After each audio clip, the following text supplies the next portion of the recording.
Okay, so start करते हैं liquidation of companies. पहले अपने कंपनी क्रिएट कैसे होता है इसकी बात करें तो आप अच्छी तरीके से कभी फाउंडेशन लेवल पर पढ़े होंगे कि company is created by the law. Natural person का डेथ होता है, जैसे हम लोग सब कोई जानते हैं कि नेचुरल पर्सन है, उनका नेचुरल डेथ होता है तो वो अपने आप डिज़ॉल्व हो गया, मतलब कि लिक्विडेट हो गए इस दुनिया से। लेकिन अब हम लोग बात कर रहे हैं कंपनी के पॉइंट ऑफ व्यू से कि ये कंपनी कैसे लिक्विडेट होता है या ओन्ड अप कैसे होता है। तो यदि अपने बात कर रहे हैं कि लिक्विडेशन ऑफ कंपनीज, मतलब अपने उसी सिचुएशन की बात कर रहे हैं कि जहाँ पर एक कंपनी अल्टीमेटली बंद हो जाती है, और वो सिचुएशन क्या होगा और कब ऐसा हो सकता है। तो बोलते हैं हम लोग का आज का जो टॉपिक है वो लिक्विडेशन ऑफ कंपनीज है। एंड अपने कंपनीज को जैसे क्रिएट करते हैं by the application of law, और it is created by law, so company dissolve भी होगी by the application of law. और अपने वही आज का टॉपिक है, उसी को आप यहाँ पर अपने कवर कर रहे हैं। सबसे पहले अपने ये बात कर लें कि बहुत ज़्यादा इसमें चेंजेस हो गया लीगल प्रोविज़न का। अकाउंटिंग ट्रीटमेंट का एज सच बहुत ज़्यादा चेंजेस नहीं है। ये जो आपका लॉ है, जो रिलेटेड लॉ आप फाइनल लेवल पर पढ़ोगे, जो रिस्पेक्टिव, यदि आप सीएमए कर रहे हो तो सीएमए फाइनल लेवल पर है, और आप सीए कर रहे हैं तो सीए फाइनल लेवल पर आप इसको डिटेल्स में करेंगे। दैट इज़ आईबीसी अपने बोलते हैं, आईबीसी कोड, ठीक है, इंसॉल्वेंसी एंड बैंक्रप्सी कोड 2016, जो कि पहले जो आपका companies act section 59 2013 companies act में ये ऑलरेडी मेंशन किया गया है। तो वहाँ पर जो बात बोली गई है उसको ये रिप्लेस कर लेगा। वो अपना एप्लीकेबल था टिल 31 मार्च 2016, और उसके आगे जाते हुए अपने अब जो कर रहे हैं वो आईबीसी कोड एप्लीकेबल होगा, that is insolvency and bankruptcy code 2016। अब हम लोग इसमें ये भी बात करेंगे कि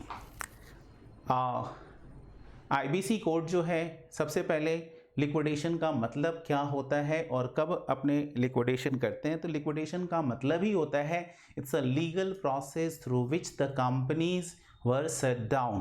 So it's a process through which the company will be shut down or its operation will be wound up। पूरा कंपनी को डिसॉल्व करके और इसके जितने भी लाइबिलिटीज़ हैं और डेट है उसको सेटल कर दिया जाए। तो फिर कहानी ये आता है कि आपने किन हालात में वाइंड अप करते हैं। केवल आप सुन रहे हैं, अभी लिखने का काम भी करेंगे, बट थोड़ी देर बाद पहले आप थोड़ा सा जिस्ट ओवरऑल आइडियाज़ डेवलप कर लें, उसके बाद अपने लिखेंगे। तो बोलते हैं कि कंपनी को वाइंड अप या उंड अप कब की जाती है, ऐसा कौन सा सिचुएशन अराइज हो जाता है जिसके अंदर में उसे अपने उंड अप करते हैं। तो बोलते हैं सेक्शन 271 डील्स विथ दिस। तो बोलते हैं क्या क्या सिनारियो है जब कंपनी को डिसॉल्व किया जाता है या लिक्विडेट किया जाता है। तो बोलते हैं नंबर 1 सिचुएशन है जहां पर कंपनी खुद ही आगे आकर बोलती है कि मैं बंद होना चाहता हूं, मुझे मेरी कंपनीज को बंद कर दिया जाए। तो बोलते हैं वहां पर कंपनी बंद कर दी जाती है, बट स्पेशल रेजोल्यूशन लगता है, ऑर्डिनरी रेजोल्यूशन से ये चीज़ नहीं हो सकता। तो पहला केस है जहां पर कंपनी यदि वॉलंटरली खुद ही आगे आकर और बोले कि मुझे ये कंपनीज के ऑपरेशंस को बंद कर देने हैं, कंपनी को शट डाउन करने हैं, तो उस केस में कंपनीज को बंद कर दिया जाता है, and that is first case. Second case कहाँ पर अब कंपनीज को अपने बोलते हैं कि बंद कर दिया जाता है, तो बोलते हैं कि कंपनी यदि किसी भी कंट्री के, मतलब जहाँ पर वो ऑपरेट कर रही है, उसके सुप्रीम पावर के अगेंस्ट में चली जाती है। जैसे अपने इंडिया में सेंट्रल गवर्नमेंट जो सुप्रीम पावर है या सुप्रीम कोर्ट, उसके अगेंस्ट में यदि उसके प्रोविजन के अगेंस्ट में जाकर कंपनी कुछ ऐसा एक्टिविटी करती है, तो उस केस में इस कंपनी को अल्टीमेटली लिक्विडेट होना पड़ता है। तो यदि ऐसा है कि ये कंपनी उस सुप्रीम पावर के अगेंस्ट में जाती है, तो then in that case the company get liquidated और उंड अप किया जाता है। तीसरा नंबर पॉइंट है जहां पर सेंट्रल गवर्नमेंट क्या करता है, या तो वो पर्सन ऑफ कोर्ट या तो किसी भी ऑथराइज पर्सन को अपॉइंट करता है। Even chartered accountant get appointed, ठीक है ना। चार्टर्ड अकाउंटेंट को भी अपने आईबीसी, जो लोग ये कोर्स को क्वालिफाई कर रखे हैं, उस एग्ज़ाम को पास करके रखे हैं, तो एक्सपीरियंस चार्टर्ड अकाउंटेंट, उसके लिए भी काफ़ी एक्सपीरियंस्ड होता है, यानी कि 8 to 10 ईयर्स का एक्सपीरियंस मिनिमम रिक्वायर्ड है, उसके बाद जाकर इसका एग्ज़ाम देना पड़ता है एंड देन वो पर्सन भी अपॉइंट हो सकते हैं एज ए सेंट्रल गवर्नमेंट उन्हें अपॉइंट कर सकती है फॉर लुकिंग आफ्टर कि ये कंपनी को आप देखो, इन्वेस्टिगेट करो and if you find that कि कंपनी को लिक्विडेट कर देना चाहिए तो वहाँ पर उनके रिपोर्ट के बेसिस पर कंपनी को लिक्विडेट किया जाता है। That is the third point. Number fourth point है कि यदि कंपनी ने कंटिन्यूअसली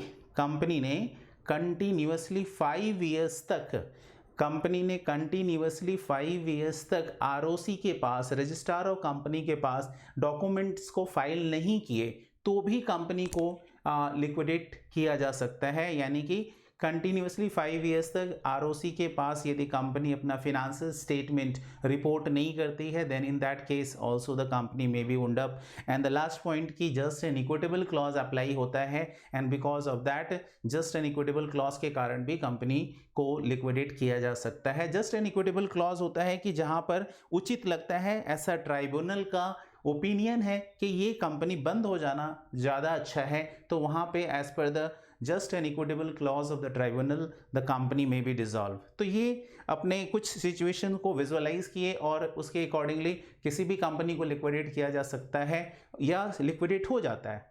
ये फोर्सिबली तो कुछ है नहीं, आप देख सकते हैं सिचुएशन सर्कमस्टांसेस वाइज है और उसके अकॉर्डिंगली ही जाता है। ये आपका अपने सबसे पहले ये बात को लिख लेते हैं क्योंकि जो हम लोगों ने बात किया वो अल्टीमेटली लिखा हुआ रहेगा कॉपी में, तो आपका ये चीज़ टिकेगा। तो आपके पास बचा हुआ रहे फॉर दैट अल्टीमेटली अपने क्या करेंगे तो बोलते हैं आपके पास टिका हुआ रहे उसके लिए कुछ नोट्स लिख रहे हैं। सो लिखेंगे पहला liquidation of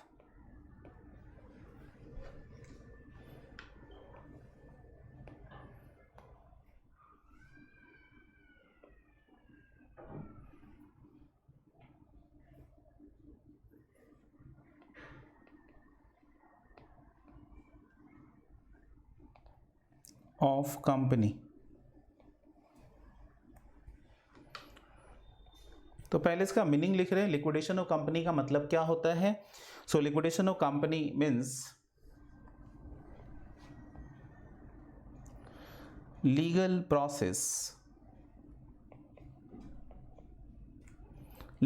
process of winding up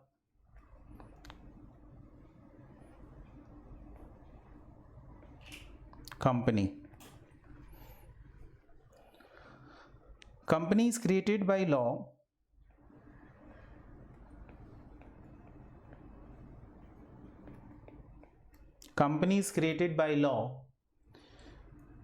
and coming to an end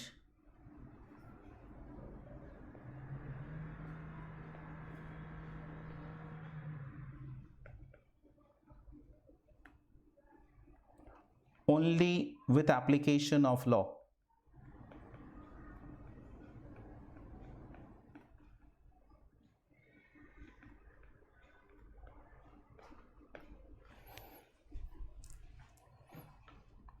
ये तो लिक्विडेशन का मतलब हो गया कि जहां पर कंपनी का एग्जिस्टेंस खत्म हो जाए।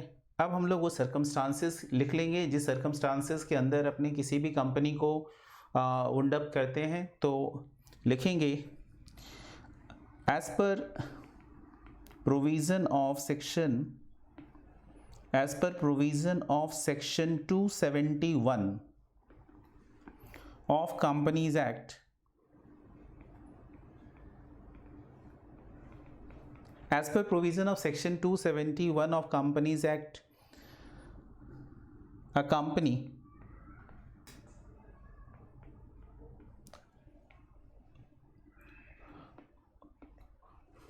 wound up under the following circumstances.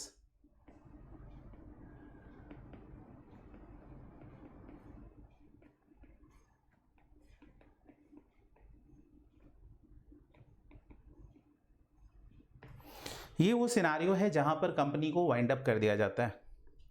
बोले वो क्या क्या सिनारियो है जहां पर एक कंपनी को वाइंड अप कर दिया जाता है। हम लोग उस सिनारियो की बात करेंगे। तो बोलते हैं पहला सिनारियो, याद कीजिए अभी मैंने आपको थोड़ी देर पहले ही बताया, यदि आपको यही चीज़ है कि ध्यान से सुनेंगे तो आप खुद ही पार्टिसिपेट कर पाएंगे and you will start enjoying.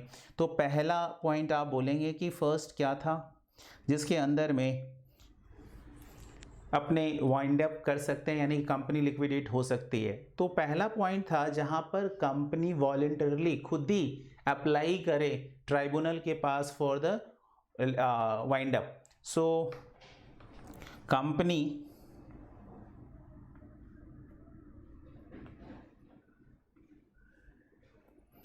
voluntarily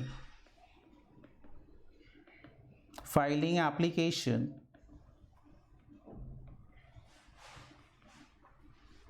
for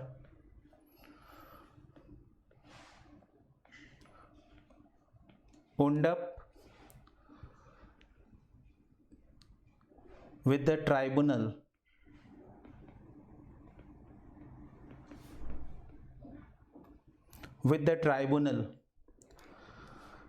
अब इसके लिए OR नहीं लगेगा, इसके लिए SR लगेगा। सो ये बात भी अपने मेंशन करेंगे, विथ स्पेशल रेजोल्यूशन, अपने यहाँ पर स्पेशल रेजोल्यूशन लगा देंगे। ठीक है, क्या लगाएंगे?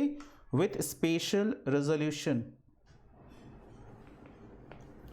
तो यहाँ पर SR लगेगा, यहाँ पर आपका SR लग जाएगा। ये था पहला सिनारियो। मैं चीज़ों को सिंपल लैंग्वेज में लिखा रहा हूँ ताकि आपको ध्यान रहे, आपका लिखा हुआ रहेगा तो आपको याद रहेगा। ऑलरेडी प्रोविजंस जो है as per the provisions of companies act वो मेरा मैट में इंक्लूडेड है, आप वहाँ से भी पढ़ सकते हैं। दूसरा सिनारियो जहाँ पर कंपनी को ओन्ड अप किया जा सकता है वो क्या है? तो सिनारियो नंबर 2 जहाँ पर कंपनी को ओन्ड अप कर दिया जाएगा जब ये सुप्रीम पावर के अगेंस्ट चला जाए। So against the sovereignty and the integrity of the prevailing, जो वहाँ पर एडमिन है या प्रिवेलिंग पावर है। So if the company is going against the sovereignty then the company may be wound up. सो लिखेंगे where companies activity is against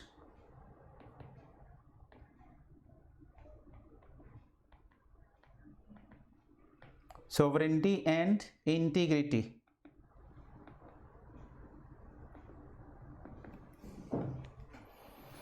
ये दूसरा सिनारियो हो गया। तीसरा सिनारियो होता है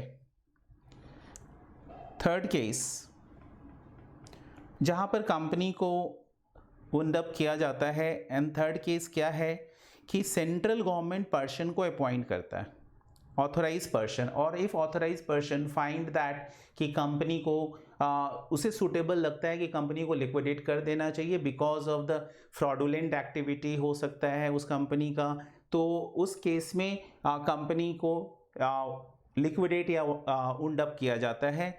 so if authorized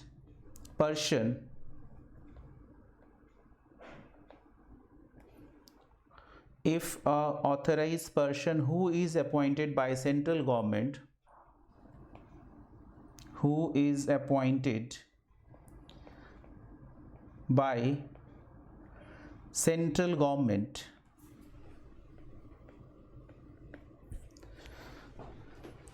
an authorized person who is appointed by central government feels that companies is involved in fraudulent activity,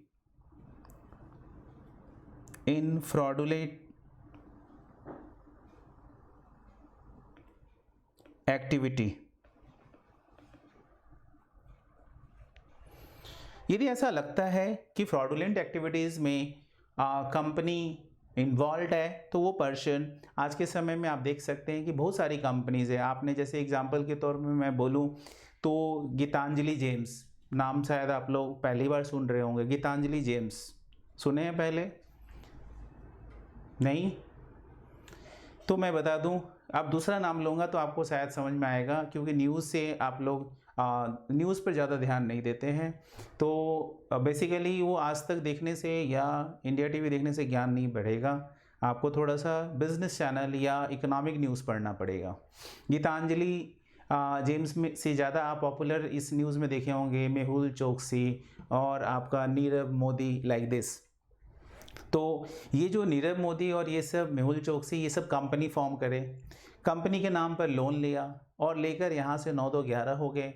अब बैंक का रुपया लिया, बैंक में रुपया किसका है? आम आदमी का। बैंक को अल्टीमेटली बचाए रखने के लिए गवर्नमेंट क्या करती है, वो एक स्कीम पैकेज लेकर आती है बैंक को रिवाइव करने के लिए। तो बैंक, गवर्नमेंट के पास रुपया कहाँ से आता है? सो गवर्नमेंट के पास रुपया आता है आम आदमी से कलेक्ट, टैक्स के थ्रू कलेक्ट किया हुआ रुपया। तो अल्टीमेटली आम आदमी का ही रुपया मेहुल चोकसी या नीरव मोदी जैसे लोग यहाँ से लेकर निकल गए।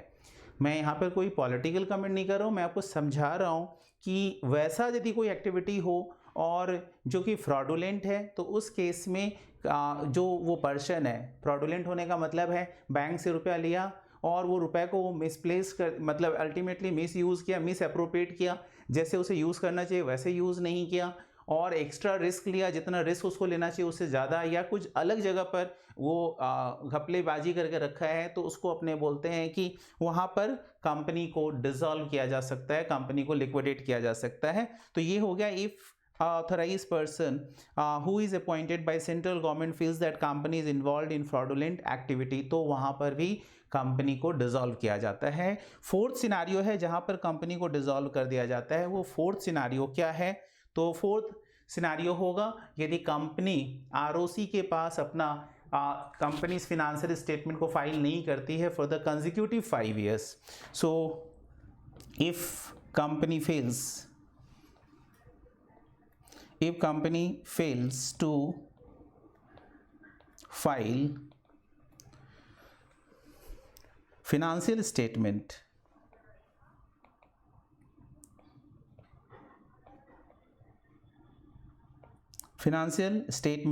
with ROC, registrar of company, for consecutive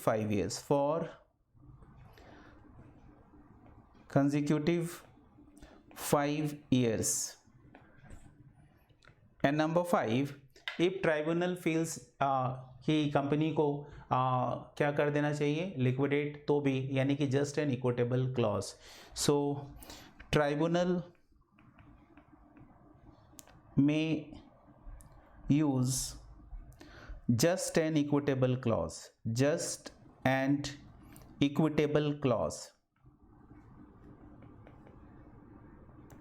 यदि ट्राइब्यूनल को ऐसा लगता है कि उसे कंपनी को उंडअप हो जाना चाहिए, तो इस 5 सिनारियों में कंपनी उंडअप हो जाएगा।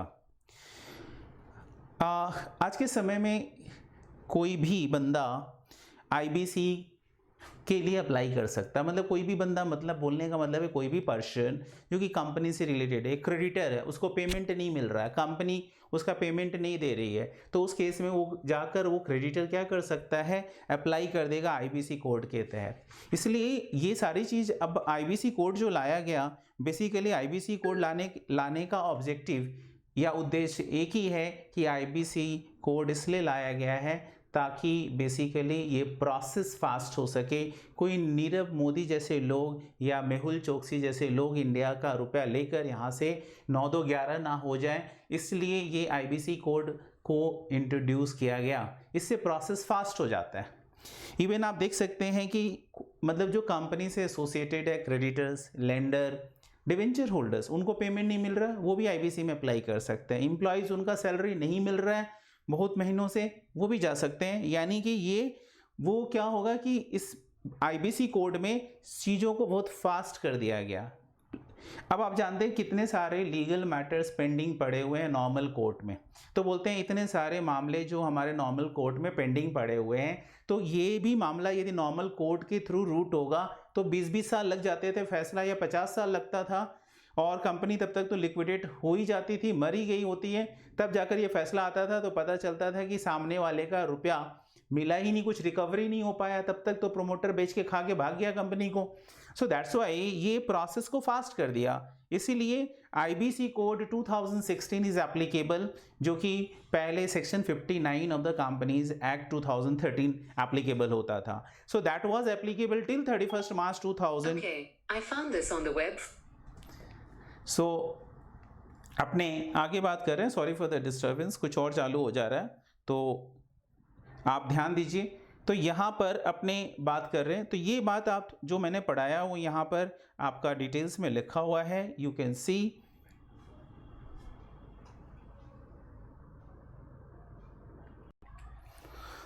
ठीक है। सो बेटा थोड़ा सा टेक्निकल प्रॉब्लम के कारण मैंने बीच में जो ऑटो सर्च इंजन है वो अपने आप एक्टिवेट हो रखा है, तो दैट्स वाई उसके कारण थोड़ा सा डिस्टर्बेंस हुआ है। अभी अपने वही कंटिन्यू कर रहे हैं, रिदम सेम रिदम रखेंगे। तो अपने मीनिंग ऑफ लिक्विडेशन कर लिए और साथ में वाइंडिंग अप किस सिनारियो में हो सकता है, वो 5 सिनारियो यहाँ पर आप डिटेल्स में पढ़ लीजिएगा, आपको एग्जैक्टली मिल जाएगा कि ये क्या होता है। देख लीजिए, मैं एक पॉइंट थोड़ा सा आपके बुक्स में भी मार्क करा दूं।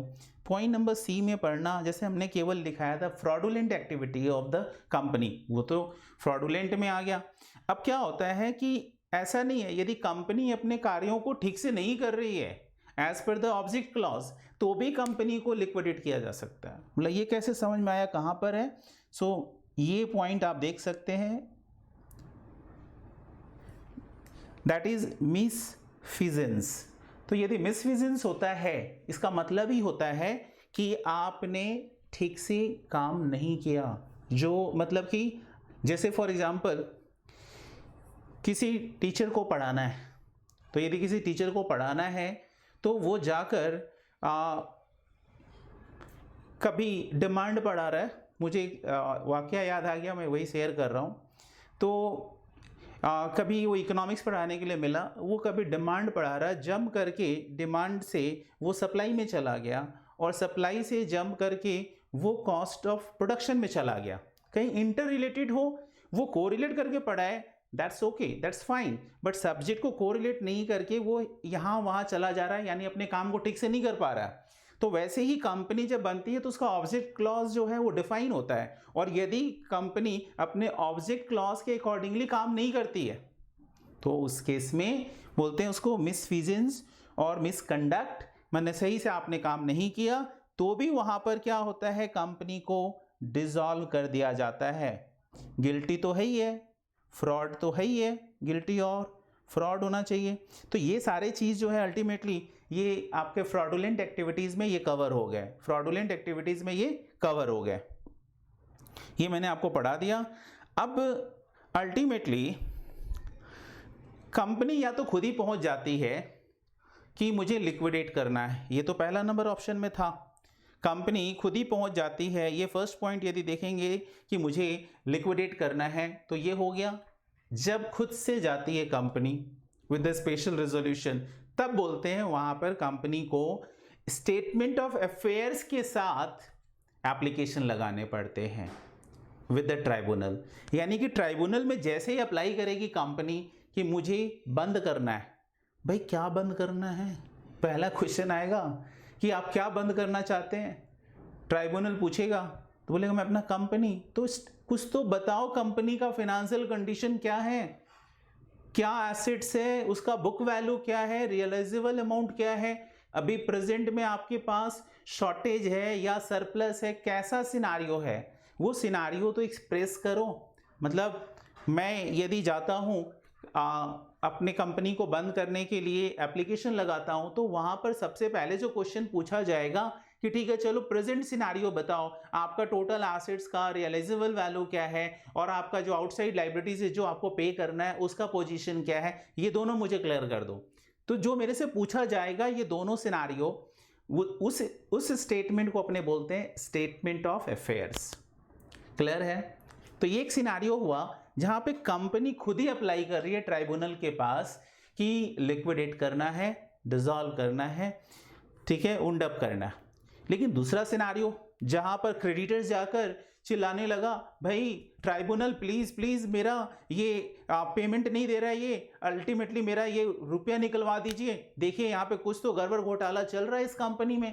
तो यदि कंपनी के पास क्रेडिटर्स जाकर इस तरह का एप्लीकेशन डालता है तो उस समय क्रेडिटर्स के पास थोड़ी होता है स्टेटमेंट ऑफ अफेयर्स, कंपनी का फाइनेंशियल एसेट्स क्या है और लायबिलिटीज क्या है, वो थोड़ी क्रेडिटर्स को मालूम है एग्जैक्टली वो तो डायरेक्टर्स को पता होगा, मैनेजमेंट के पास होगा वो चीज़, या कंपनी का जो भी एमडीज वगैरह होगा उनके पास होगा। तो बोलते हैं ऐसे सिनारियो में जहां पर कंपनी का जो प्रेजेंट एसेट्स एंड लायबिलिटीज है उसे नहीं मालूम है क्रेडिटर्स को, तो वहां पर ट्राइब्यूनल जो है ना वो 30 डेज का टाइम ले लेता है और उस बीच में कंपनी को नोटिस चला जाता है कि आप लोग अल्टीमेटली अपना स्टेटमेंट ऑफ अफेयर्स दीजिए, आपके ऊपर अल्टीमेटली अपने अप्लाई करेंगे जो लिक्विडेशन का प्रोसेस है वो अपना प्रोसेस अप्लाई करेंगे। तो प्रोसेस अप्लाई करेंगे तो अल्टीमेटली आईबीसी कोड के तहत कोर्ट जो है उनसे डिमांड करेगा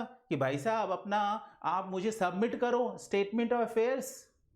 तो 30 डेज का टाइम मिलता है।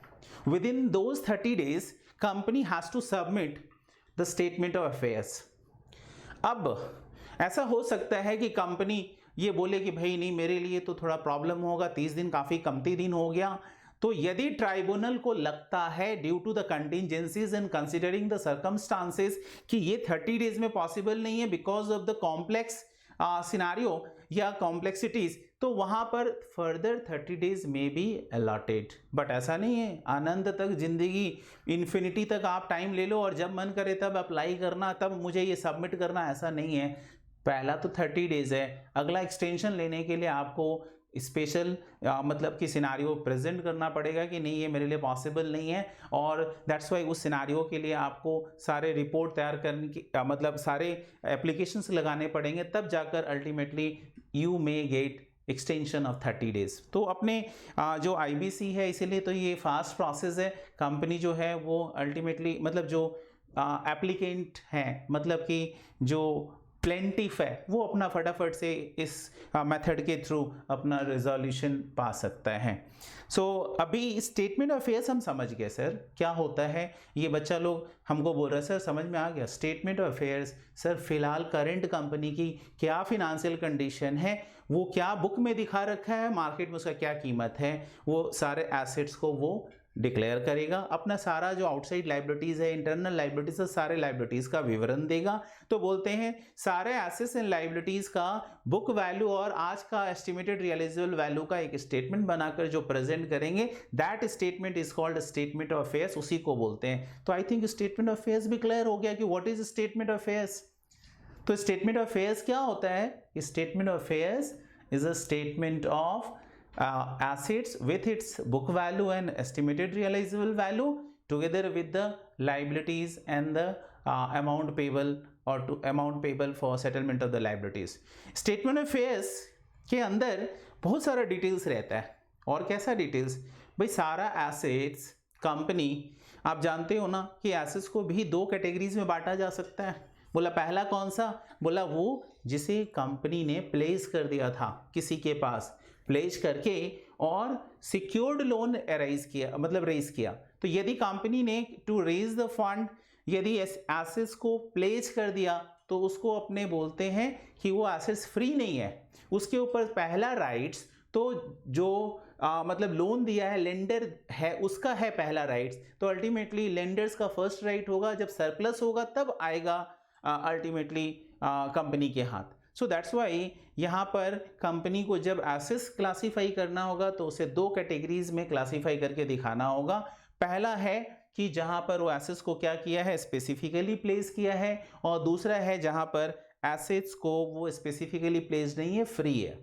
फ्री है का मतलब उसके ऊपर कोई भी चार्ज क्रिएट नहीं किया गया। अब बच्चा लोग पूछता है सर चार्ज क्या है, बेटा अधिकार राइट्स, मतलब उस एसेट्स के ऊपर किसका पहला राइट्स है। यदि मान लेते हैं कि मैंने 1 केजी गोल्ड के अगेंस्ट में बैंक से लोन लिया, तो गोल्ड तो मेरा ही है, ठीक है, और उस गोल्ड को मैंने बैंक के पास मॉर्गेज कर दिया for taking the loan of 40 lakhs। तो ये 40 लाख का लोन मुझे मिला है by mortgaging the gold of value of rupees से 45 lakhs। तो 45 लाख का लोन मैंने 45 लाख का गोल्ड मैंने जमा कराया in order to get the loan.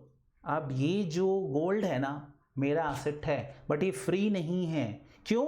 पहला अधिकार उस गोल्ड के ऊपर बैंक का है। जब मैं डिफॉल्ट करूंगा तो सबसे पहले बैंक अपना आउटस्टैंडिंग उसमें से क्लियर करेगा, तब यदि सरप्लस बचा तो मुझे दे देगा कि आप अपना बाकी लायबिलिटीज पे कर लीजिए। फॉर एग्जांपल अभी गोल्ड का वैल्यू बढ़ते बढ़ते 60 lakhs पर किलो हो गया मान लो, और उस समय वो लिक्विडेट हो रहा है, तो 60 lakhs बैंक को बेचकर उस गोल्ड से 60 lakhs जो लिक्विडेटर है, ऑफिशियल लिक्विडेटर या रिसीवर बोलते हैं, तो रिसीवर जो अपॉइंट किया गया ऑक्शन करके उस गोल्ड के अगेंस्ट में 60 लाख रिसीव हुआ। वो 60 lakhs के अगेंस्ट में मान लो बैंक का टोटल आउटस्टैंडिंग, क्योंकि मैं तो डिफॉल्ट करते जा रहा हूं तो लोन 40 लाख का लिया, टोटल आउटस्टैंडिंग मेरा 48 lakhs हो गया। तो 48 lakhs माइनस कर दिए जाएंगे, तो 60 less 48 the difference 12 he surplus होगा।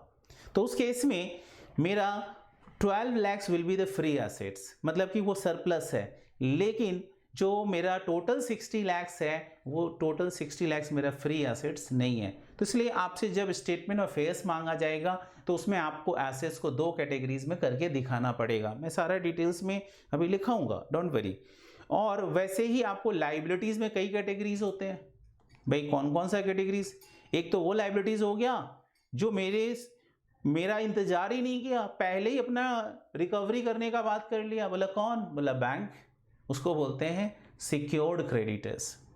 अब बच्चा लोग देखो, क्रेडिटर्स में कई तरह के हैं जो कि मतलब अल्टीमेटली अपने उसको आइडेंटिफाई कर सकते हैं। ऐसा क्रेडिटर्स जो बहुत पावरफुल है, मतलब सर कौन, किसकी बात हो रही है, कौन है पावरफुल?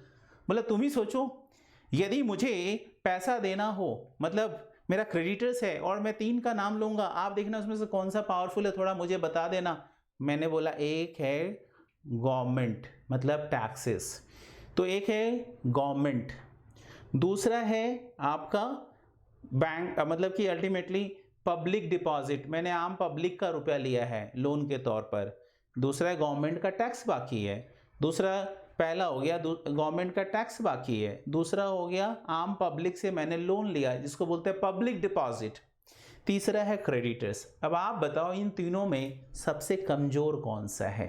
पहला वाला, दूसरा वाला या तीसरा वाला? कौन सा आपको लग रहा है कि ज़्यादा कमजोर है, कि सबसे कमजोर और सबसे स्ट्रांग कौन सा है? तो बोल रहे हैं कि ऐसा फीलिंग आ रहा है सर सबसे कमजोर तो हमें क्रेडिटर्स ही लग रहा है, बेचारा अकेला है, कोई पावर भी नहीं है। लेकिन एकदम सही है, बराबर आपने एकदम सही बोला कि सबसे ज़्यादा स्ट्रॉन्ग गवर्नमेंट होता है।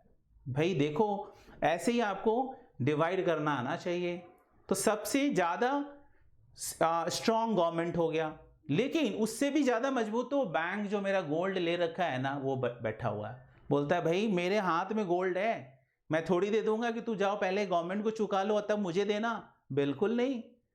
तो वो हुआ कि सबसे पहले बैंक अपना रिकवर किया, उसके बाद जब मेरे पास रुपया आया ना बचकर, वो रुपए में गवर्नमेंट सबसे पहले खड़ा हो जाएगा, उसके बाद गवर्नमेंट जानता है।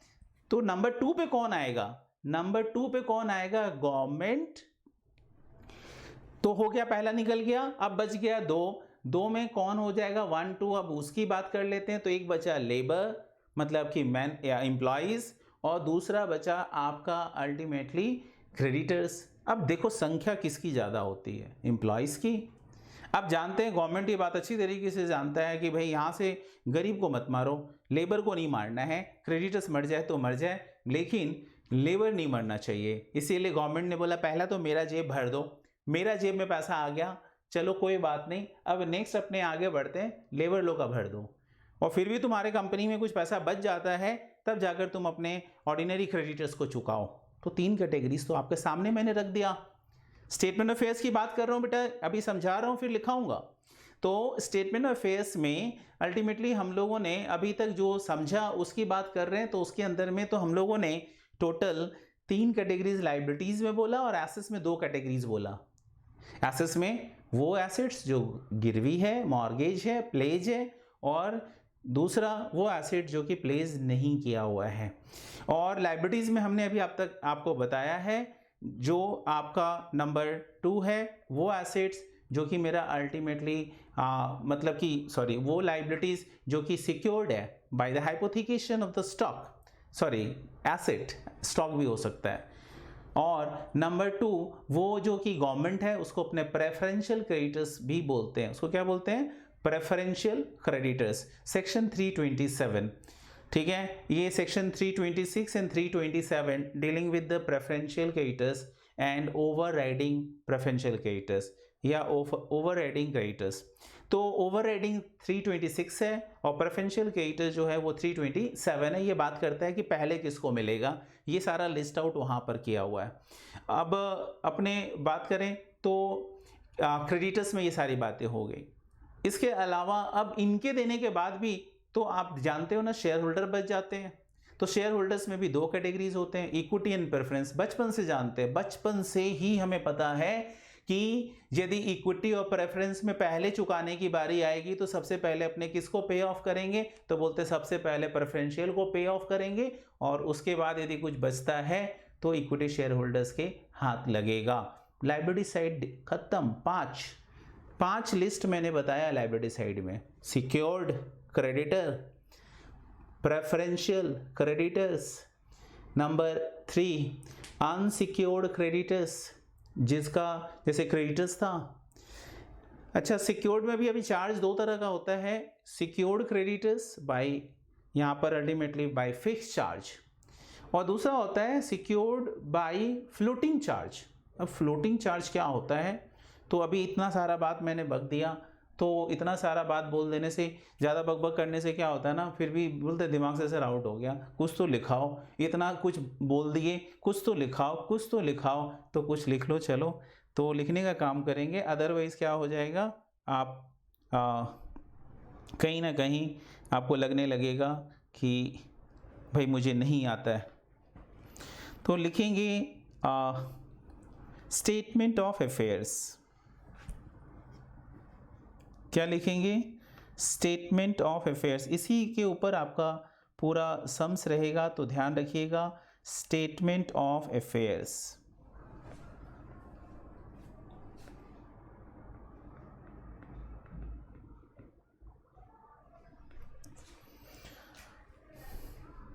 और स्टेटमेंट ऑफ अफेयर्स में जो आपको दिखाना है आइटम, तो आप कैसे शो करोगे उसकी बात कर लेते हैं। तो स्टेटमेंट ऑफ अफेयर्स में सबसे पहले आप फॉर्मेट ड्रॉ करो।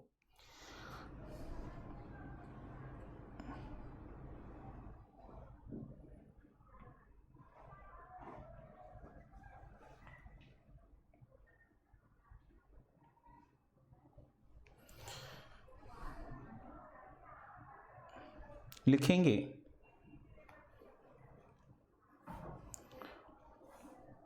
Particulars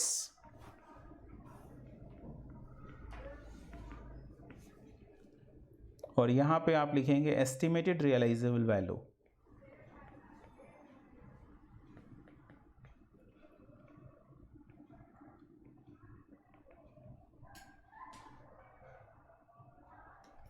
estimated realisable value.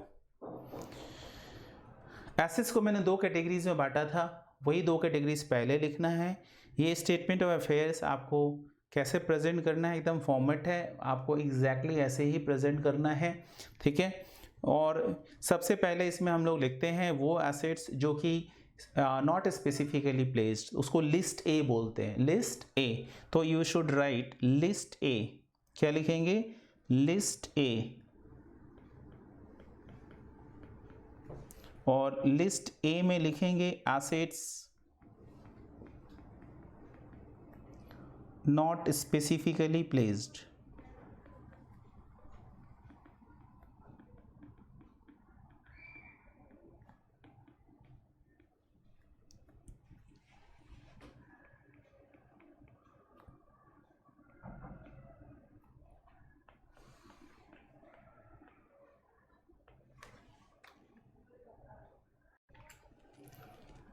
List A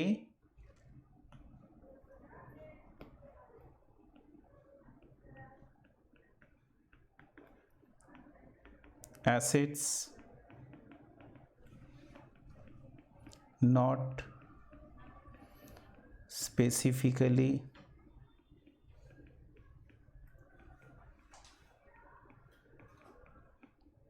placed.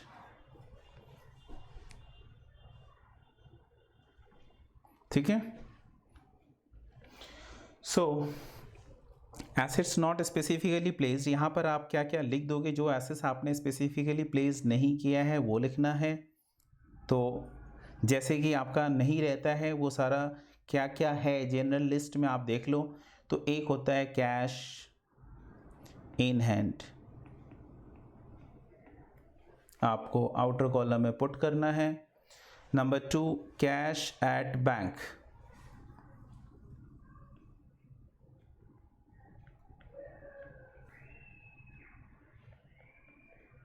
Number 3 यदि कॉल्स इन एरियर है तो वो भी आप लिख दोगे, calls in arrear.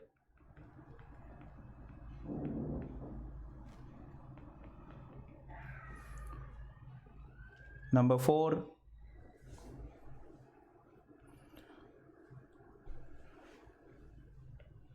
Inventory. Asset side को याद कर लो जितना आता है दिमाग में। इन्वेंट्री, ट्रेड रिसीवेबल्स,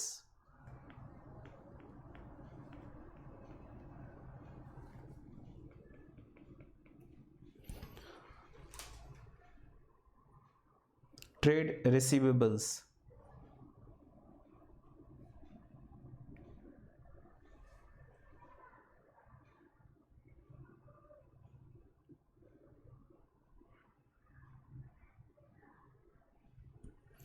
ठीक है, ट्रेड रिसीवेबल्स के बाद और भी आपका जो हो सकता है वो हो सकता है फर्नीचर। तो आप लिखेंगे फर्नीचर।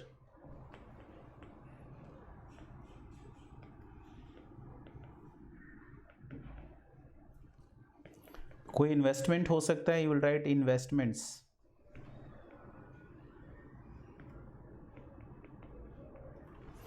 ऐसे करके आप सारा लिस्ट। ध्यान रखिएगा कि यहाँ कोई बुक वैल्यू नहीं लिखा जा रहा है, ये बात भी ध्यान रखना है। नॉर्मली क्या होता है, कन्फ्यूज़न हो जाता है और बच्चे ये सोचते हैं कि यहाँ पर अपने बुक वैल्यू लिख रहे हैं। बिल्कुल नहीं, हेडिंग डला हुआ है एस्टिमेटेड रियलाइजेबल वैल्यू। जो आपके लास्ट बैलेंस शीट में दिख रहा है वो वैल्यू, जो आपके लास्ट बैलेंस शीट में दिख रहा है वो वैल्यू नहीं, जो नीचे इंफॉर्मेशन में रहेगा सम्स में कि आज का क्या वैल्यू है। फॉर एग्जांपल मैंने जो बैंक के पास गोल्ड मॉर्गेज किया था और मैंने ख़रीदा था से 20 लाख में, तो मेरे बुक्स में उसका कीमत 20 लाख होगा। बट आज का मार्केट में यदि गोल्ड 48 लाख चल रहा है तो अपने उसको 48 लाख रुपीज़ यहाँ पर रिपोर्ट करेंगे। यानी कि आपको एस्टिमेटेड रियलाइजेबल वैल्यू यहाँ पर प्रेजेंट करना है रादर देन जो बुक में आपका अपीयर्ड है। तो एक बच्चा चिल्लाकर पूछा, सर प्लीज़ मेरे को ये बताओ, यदि मान लो क्वेश्चन में आपका फर्नीचर का एस्टिमेटेड रियलाइजेबल वैल्यू दिया हुआ ही नहीं है तो क्या करेंगे? तो बोलते हैं यदि आपका एस्टिमेटेड रियलाइजेबल वैल्यू नहीं दिया हुआ है तब बेटा आपको एजम्पशन करना पड़ेगा। ये तो मतलब कि एग्जामिनर का प्रॉब्लम है, वो आपको कंफ्यूज रखना चाहता है, आपको क्लियर नहीं बताना चाह रहा है। तो बोल रहे हैं उस केस में यदि आपको नहीं दिया हुआ है तो आप उस केस में क्या करोगे, एजम्पशन करोगे कि book value is estimated realisable value. तो वहां पर आप एजम्पशन करोगे और आप क्लियरली क्वेश्चन में नोट डालकर ये बात मेंशन कर दोगे कि आपने एज्यूम किया है कि जो बुक वैल्यू है वही क्या है, आपका एस्टिमेटेड रियलाइजेबल वैल्यू है।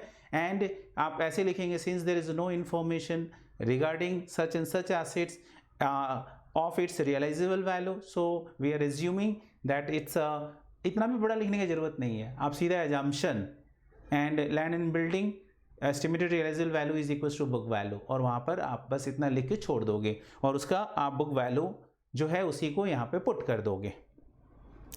अब यहाँ पर वो सारे एसेट्स आ रहे हैं जिसे स्पेसिफिकली प्लेस नहीं किया गया। अब हम लोग यहाँ पर वो एसेट्स लेंगे जिसे स्पेसिफिकली क्या किया गया है, प्लेस्ड किया गया, उसका भी पूरा डिटेल्स देना पड़ता है। तो जब हम एसेट्स को स्पेसिफिकली प्लेस्ड करते हैं ना तो वहाँ पर अपने क्या करते हैं, वहाँ पर अपने इसके अंदर इस टेबल के अंदर भी एक टेबल बनता है विथ 5 कॉलम्स। तो वो ध्यान रखेंगे। इसके अंदर में आपका एक टेबल बनेगा and that table with 5 columns. तो पहले तो हेडिंग डालेंगे, हेडिंग डालने के बाद लिखेंगे, हेडिंग डाल दो लिस्ट बी, हेडिंग डाल देंगे list B,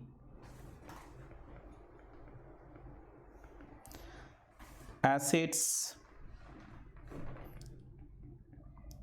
specifically placed.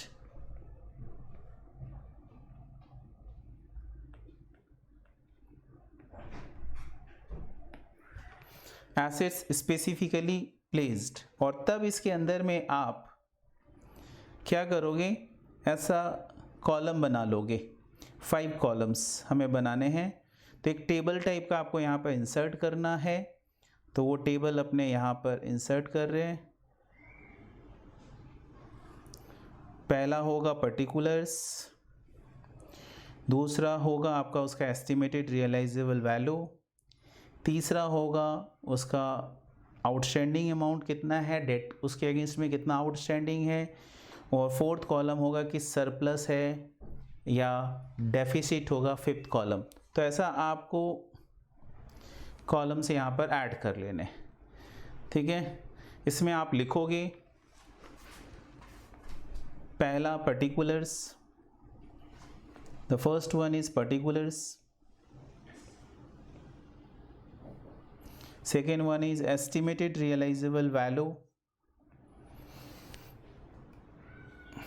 third one outstanding debt, यानी मेरा जो लाइबिलिटीज़ है, जो एसेट्स हमने प्लेस करके जो लोन लिया है उसका टोटल आउटस्टैंडिंग क्या है, वो आउटस्टैंडिंग डेट। और अब ऐसा हो सकता है कि आपका जो यहाँ पर इधर सरप्लस आएगा या तो डेफिसिट आएगा। यदि सरप्लस आया तो that will go to the last column, यानी डिस्ट्रीब्यूशन के लिए अवेलेबल होगा। ये जो आप देख रहे हैं रेडिंग से मैंने आपको जो दिखाया है, ये सारे अमाउंट जो हैं अल्टीमेटली वो अवेलेबल हैं क्या चीज़ के लिए, तो बोलते हैं ये अमाउंट आपके अवेलेबल हैं for the settlement of the liabilities.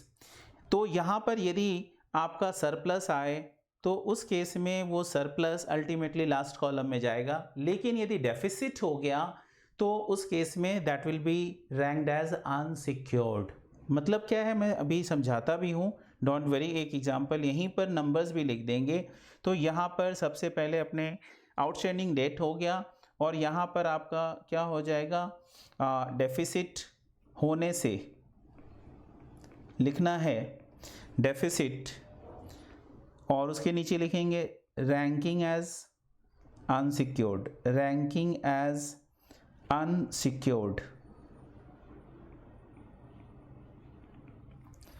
तो यदि डेफिसिट हुआ तो उस केस में आपको डेफिसिट को क्या करना है, रैंकिंग एज अनसिक्योर्ड करना है, और ये लिस्ट ई में जाएगा आपका। तो अभी उसे बाद में बात करेंगे, अभी तो वो सब आपको पता नहीं है। अभी लिस्ट बी तक आए हैं और एसेट्स का क्लासिफिकेशन हो रहा है। एसेट्स में 2 ही कैटेगरीज है, list A and list B. और लिस्ट बी में हम लोग एसेट्स स्पेसिफिकली प्लेस बात किए, और पर्टिकुलर्स एस्टिमेटेड रियलाइजेबल वैल्यू और आउटस्टैंडिंग डेट है, डेफिसिट, रैंकिंग एज अनसिक्योर्ड, और सरप्लस भी आ सकता है। तो आप यहाँ पर लिखेंगे लास्ट कॉलम है सरप्लस। और जब सरप्लस होता है ना तो carried to last column, carried to last column बोलने का मतलब है यहाँ से यहाँ आएगा, कैरीड टू लास्ट कॉलम। तो ये बात भी लिखना पड़ता है फॉर्मेट वाइज। आप यहाँ पे लिखेंगे ब्रैकेट में, ये इसका था इंफॉर्मेशन। अब इस सरप्लस के लिए लिख रहे हैं कैरीड टू लास्ट कॉलम।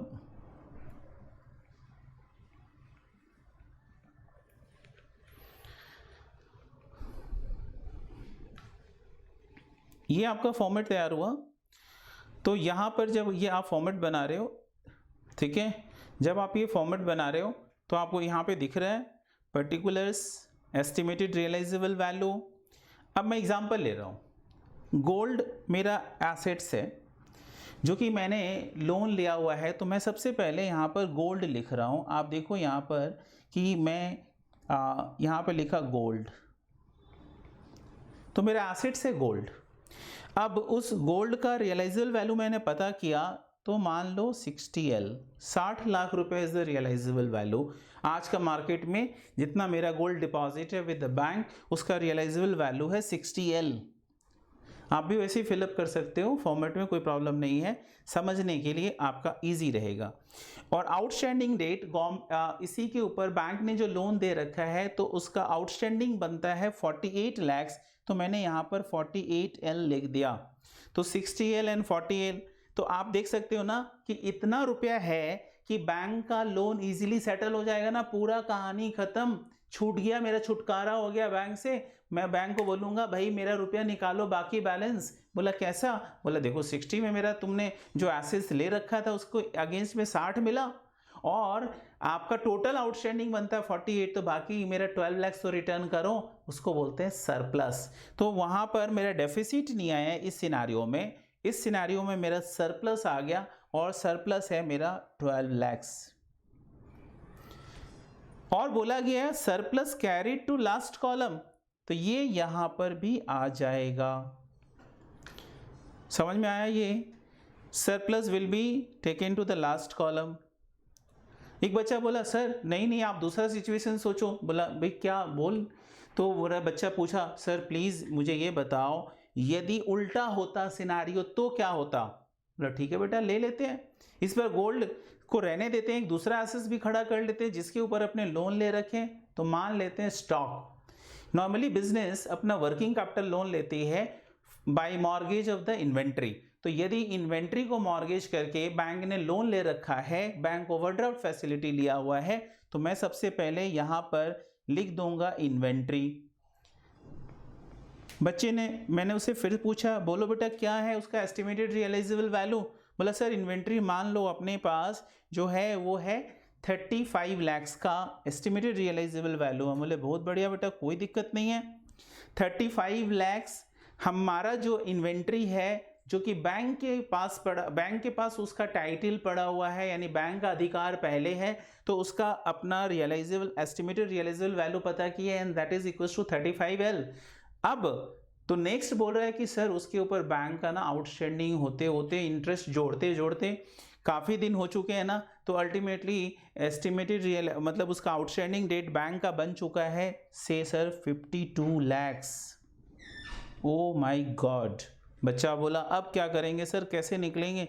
बहुत सिंपल है बेटा, कितना है आउटस्टैंडिंग डेट? बोला 52L, और आपका एस्टिमेट मिलेगा कितना? बोला 35। बैंक तो अपना सर पकड़ लिया, बोला अब क्या? बोला मिला मेरा बाकी है 52 और 35 का एसेट्स जो उसके पास पड़ा हुआ है, तो उसको बेच के 35 रिकवर कर पाया, तो बैंक सर क्यों पकड़ा? तो बैंक के मन में ये बात आ गया कि मेरा अब बाकी रुपए का क्या होगा? बैंक को कितना रुपए नहीं मिले, तो बोलते कितने नहीं मिले? तो बोला 70L नहीं मिले बैंक को, 17 लाख उसका आउटस्टैंडिंग रह गया। तो बोलते हैं ये 17 का क्या करें? यहाँ तो बैंक अल्टीमेटली 17 लाख रुपए बैंक का आउटस्टैंडिंग रह गया, तो बैंक बोला कि मेरा बाकी रुपए का क्या होगा? तो मैं बोलूँगा जितना मैंने आपको एसेट्स दिया था गिरवी करके, वो तो आपने उससे जितना रिकवर करना था कर लिया, बाकी जो आपका 17 लाख बचा ना, उसके लिए आप ऑर्डिनरी लाइन से आइए, उससे आपको ऑर्डिनरी लाइन लगाना होगा, यानी that will be treated as unsecured, क्योंकि उसके अगेंस्ट में अब कोई सिक्योरिटी आपके पास पड़ा हुआ नहीं है, और यदि वो आपका सिक्योरिटी नहीं है तो उस केस में आप उसे you will be ranked as the unsecured. Sir एक एग्जांपल और दीजिए ना जिससे बहुत बढ़िया समझ में आ जाए। बहुत अच्छा एग्जांपल है। मैं एक बार VIP कार्ड्स लेकर, यहाँ पे एक दुर्गा पूजा में काफ़ी भीड़ होता है कोलकाता में, तो मैं उस सिनारियो को बता रहा हूँ। जैसे मुंबई वगैरह में गणपति पूजा में काफ़ी भीड़ होता है, पुणे वगैरह साइड में, वैसे ही कोलकाता में काफ़ी भीड़ होता है ड्यूरिंग द दुर्गा पूजा। अब दो तरह के पास होते हैं, एक होता है जनरल पास और दूसरा होता है आपका स्पेशल पास VIP कार्ड, जिससे आप डायरेक्टली, उसमें थोड़ा कंपेरेटिवली बहुत कम भीड़ होता है, और जो जनरल होता है उसमें काफ़ी भीड़ होता है। अब एक ग्रुप जा रहा था जिनके पास स्पेशल कार्ड थे, तो हमारे साथ ही साथ चल रहे थे, और कई पॉइंट पर चेकिंग हो रहा था कि भाई इस पे आपके पास पास है, VIP पास है, तो आप इस क्यू में आ सकते हैं, अदरवाइज आप उधर से आइए। तो वो लोग क्या कर रहे थे, एक दो को कन्विंस कर लिए कि ठीक है भाई मुझे मेरे हम लोग एक साथ हैं, 4 लोगों को जाने दीजिए। उनके पास 3 जन का पास था और जिनके पास पास नहीं होता है वो जनरल लाइन में जाते हैं। तो वो आगे की तरफ गए, तो जिनके पास पास था अगला पॉइंट पर, चेक पॉइंट पर उन्हें पकड़ लिया गया। वो 3 को अलाउ किया, चौथे को बोला जनरल से आइए। 3 को अलाउ किया, चौथे को बोला जनरल क्यू में आइए, आप जनरल लाइन से जाइए। यहाँ पे भी तो हमें मिल गया ना इसका एग्जाम्पल।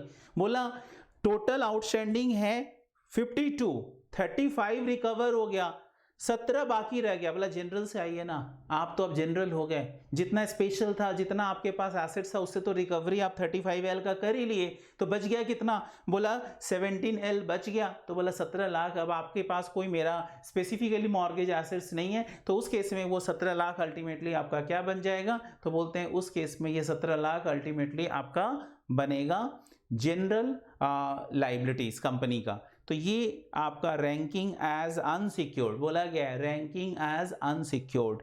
तो ये था एसेट्स का क्लासिफिकेशन जो आपकी स्क्रीन पर है, आप देख सकते हैं। अभी एसेट्स थोड़ा और स्ट्रेच होगा जरा सा, और मुझे 2-3 लाइन और नीचे लिखना है और एसेट साइड ये ख़त्म हो जाएगा। उसके बाद अपने ग्रॉस लाइबिलिटीज़ का टेबल बनाएंगे। यहाँ तक बच्चा लोग आई थिंक आपको समझ में आया होगा। यदि कोई डाउट्स है तो आप पूछ सकते हैं, मुझे पर्सनली व्हाट्सएप कर सकते हैं, मैं वहाँ पर आपको आपका डाउट्स क्लियर कर दूँगा। ऐसे यदि आप ऐसा अभी मान लेते हैं कि जितना आपको बात समझ में आया उस बेसिस पर हम लोग यदि बात करें तो बोलते हैं कि जितना आपको समझ में आया है उस पॉइंट ऑफ व्यू से जैसे सम्स पकड़ेंगे तो कई सम्स प्रैक्टिस करने हैं इसी के ऊपर। तो यदि लगा कि अभी नहीं आया है तो आगे हम लोग तो सब ये पूरा चैप्टर इसके ऊपर डिपेंड है, स्टेटमेंट ऑफ अफेयर्स के ऊपर। तो दैट्स वाई आना तो है ही आपको, तो इसमें कोई वैसा बात ही नहीं है जिससे कि आप फंस जाएं। हम लोग कई सम्स करेंगे, 15-20 सम्स इसके ऊपर टोटल करने हैं हमें। तो अल्टीमेटली मैं ये बोल सकता हूँ विश्वास के साथ कि आपको ये आराम से आ जाएगा, घबराना नहीं है। मैंने सिर्फ और सिर्फ 2 ही तरह का बात किया। एक जो मैंने क्या कर रखा है, एसेट्स को गिरवी कर रखा है, उसको स्पेसिफिकली प्लेस्ड बोलते हैं, लिस्ट बी है। और वो एसेट्स जिसके ऊपर किसी का चार्ज क्रिएट नहीं किया हुआ उसको अपने मतलब क्या बोलते हैं, नॉट स्पेसिफिकली प्लेस्ड बोलते हैं, दैट इज लिस्ट ए। तो लिस्ट ए और लिस्ट बी बताएं। अब ये थोड़ा सा टेबल और एक्सटेंड होगा, मैं थोड़ा और एक्सटेंड कर दूं, तो टेबल एक्सटेंड करते हैं।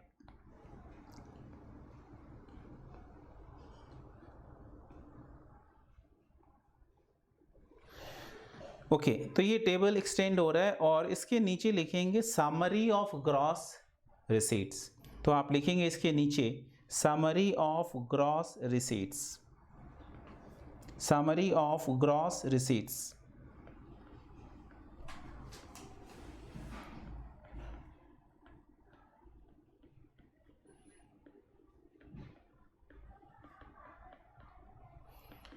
समरी ऑफ ग्रॉस रिसीट्स में आपको बताना है कि टोटल आपका एसेट्स कितना वैल्यू फेच करता। यदि आप प्लेस नहीं भी करते तो आप खुद रियलाइज करते तो आपके हाथ में कितना रुपया आता, उसी को बोल रहे हैं समरी बनाकर यहाँ पर लिख देना है।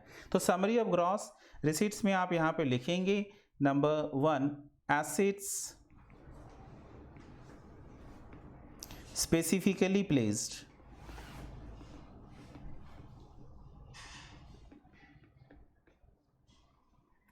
Assets specifically placed. अब मैं यहाँ तो नंबर्स लिख सकता हूँ, इस पर नंबर लिख देता हूँ। इसके अगेंस्ट में देखो जो एसेट्स मेरा स्पेसिफिकली प्लेस्ड है उसके अगेंस्ट में मेरे को कितना रुपया मिल रहा है, 60 + 35, 60 lakhs + 35L। ये ग्रॉस अमाउंट मुझे बताना है कि यदि मान लेते मैं गिरवी नहीं करता, अब गिरवी कर दिया तो मेरे हाथ में तो बैंक दिया नहीं, लेकिन यदि नहीं करता तो मेरा ग्रॉस रियलाइजेशन कितना है, और मेरे हाथ में ना भी आए सो व्हाट, अल्टीमेटली उसके अगेंस्ट उसके कारण ही तो मेरा लाइबिलिटीज कट हुआ है ना। तो अल्टीमेटली अपने यहाँ पर क्या करेंगे, जब यहाँ पर अपने निकाल रहे हैं समरी ऑफ ग्रॉस रिसीट्स तो उस केस में आपको ये क्या क्या लेना है, तो उसके अंदर में लेना है ये 60L और ये 35L, दोनों को मिलाकर 95L बनता है। तो इस बात का आप ध्यान रखेंगे कि दोनों मिलाकर 95L हुआ, ये चीज़ आपको यहाँ पर लिखना है। सॉरी, अंदर ही एक डिस्क्लोजर है ये केवल ये। तो यहाँ पर आप लिखेंगे summary of gross receipts, assets specifically placed, और उसमें आप लिख दो 95L। क्या लिखेंगे? 95L, ठीक है। और ये जो अमाउंट आया था ना, अब इसको आप टोटल कर सकते हो कि ये जो अमाउंट आपका आया था अल्टीमेटली, ये इस अमाउंट का टोटल, तो ये आपका क्या है? एसेट्स नॉट स्पेसिफिकली प्लेस्ड, वहाँ से जो अमाउंट आया इसका टोटल भी यहाँ लिखा जाता है, और उसको लिखेंगे एसेट्स नॉट स्पेसिफिकली प्लेस्ड। तो here you will right assets not specifically placed, assets not specifically placed.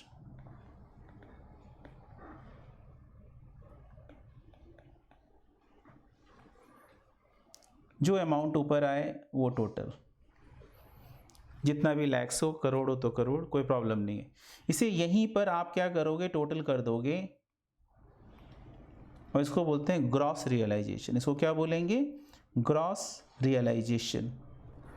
You will write gross realisation. इसके अलावा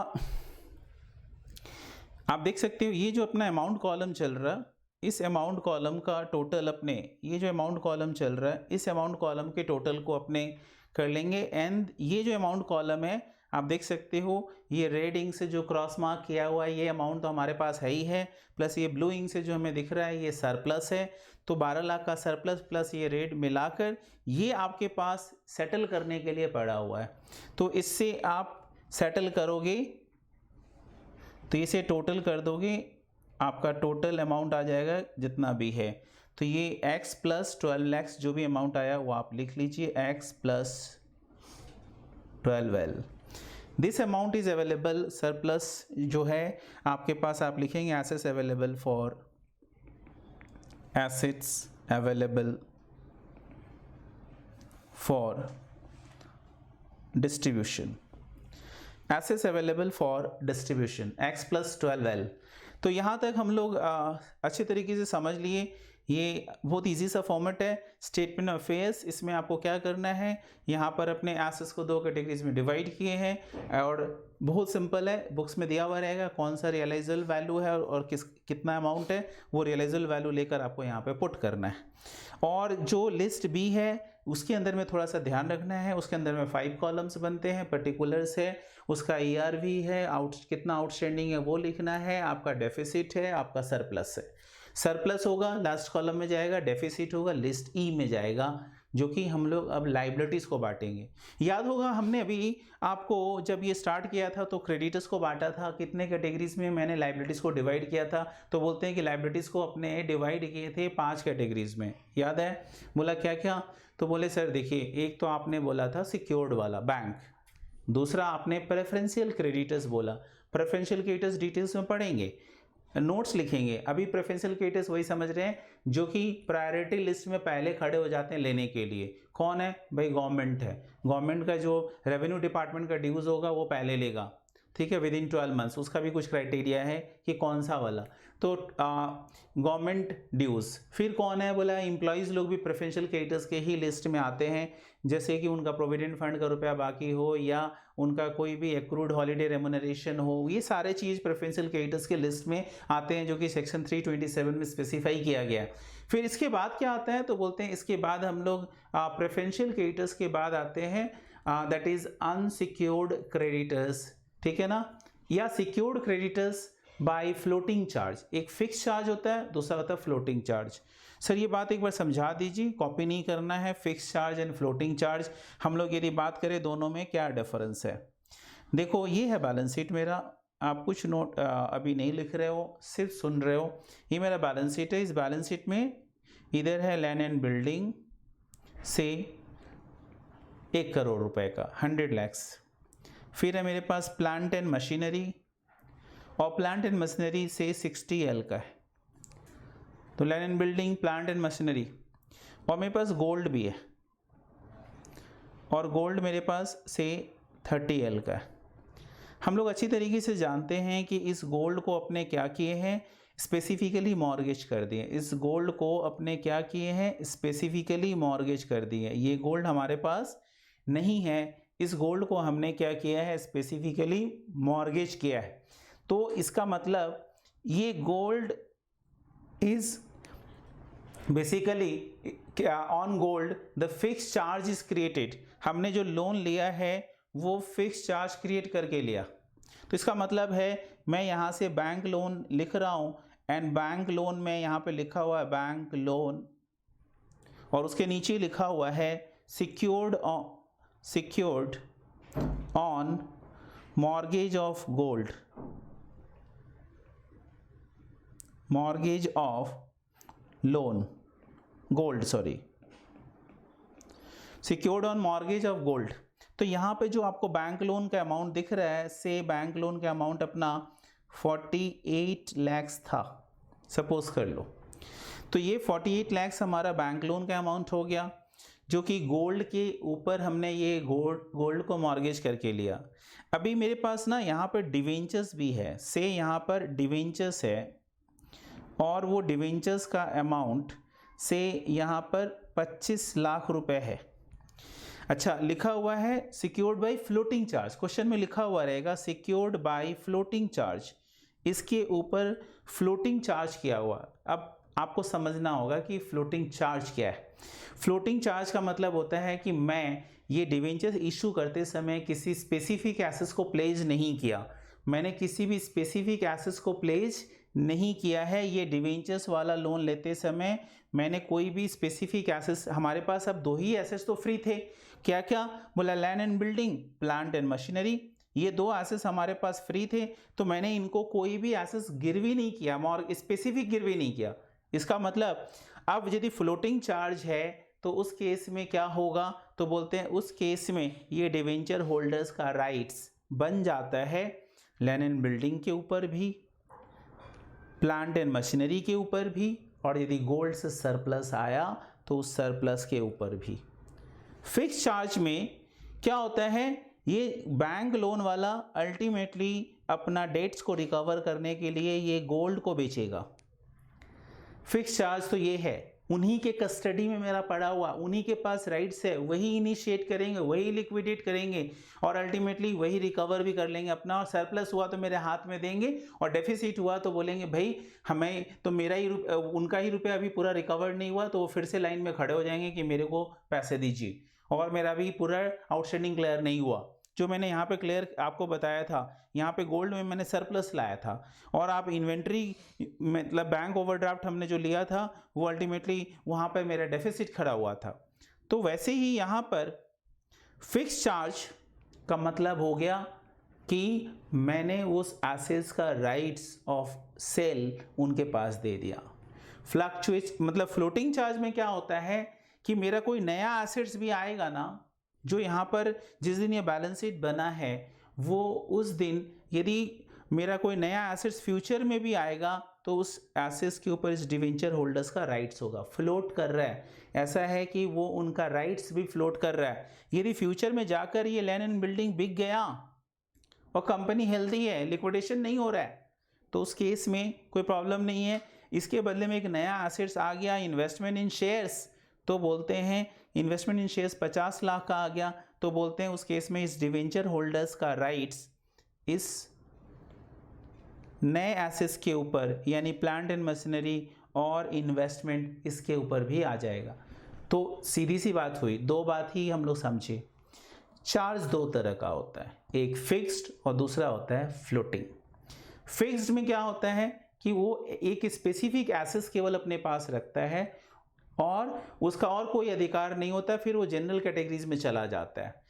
फ्लोटिंग में क्या होता है कि उसका राइट्स तो होता है, लेकिन सबसे पहले फिक्स्ड वाला अपना रिकवरी कर लेगा, उसके बाद जाकर अल्टीमेटली जो फ्लोटिंग वाला है वो अपना रिकवरी करेगा, वो अपना अधिकार दिखाएगा। तो फ्लोटिंग में वो जो बचे हुए रेसिडुअल एसेट्स होते हैं after paying to the fix charge वाले को जो बचता है उसके ऊपर राइट्स फ्लोटिंग चार्ज वाले का होता है। क्लियर है? तो I think fixed and floating जो हमने मुझे समझाना था कि फिक्स चार्ज क्या होता है एंड फ्लोटिंग चार्ज क्या होता है वो क्लियर है, और भी हम लोग इसके ऊपर बाद में नोट्स भी लिखेंगे। अभी तो मेरे को केवल ये बताना था कि लाइबिलिटीज़ में दो कैटेगरीज होते हैं, और एक है आपका अल्टीमेटली लाइबिलिटीज़ में दो कैटेगरीज होते हैं, और एक होता है आपका अल्टीमेटली फिक्स चार्ज और दूसरा होता है floating charge. Fix charge and floating charge. तो अभी हम लोग फिक्स और फ्लोटिंग तो समझ लिए। फिक्स फ्लोटिंग के बाद हम लोग जब आगे बात अब मूव करेंगे तो आगे वो स्टेटमेंट कंटिन्यू हो रहा है। ये स्टेटमेंट आगे एक और टेबल इसके नीचे बनेगा जिसका हेडिंग ग्रॉस लायबिलिटीज़ होगा। तो मैं पहले छोटा करके ड्रॉ कर रहा हूँ, बाद में जूम कर दूंगा क्योंकि आपको भी वैसे ही लिखना है। आप बड़ा ही बनाइएगा क्योंकि आपके पास जूम ऑप्शन आपके कॉपी में नहीं होता है। तो दैट्स वाई आप यहाँ पर एक ऐसा टेबल बना लीजिए।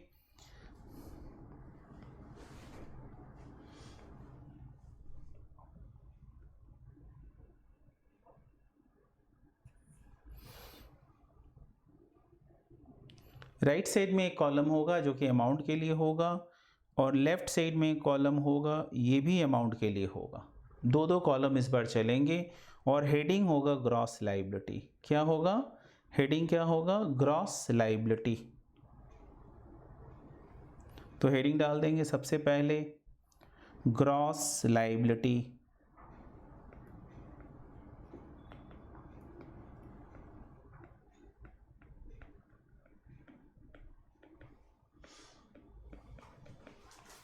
Gross liability.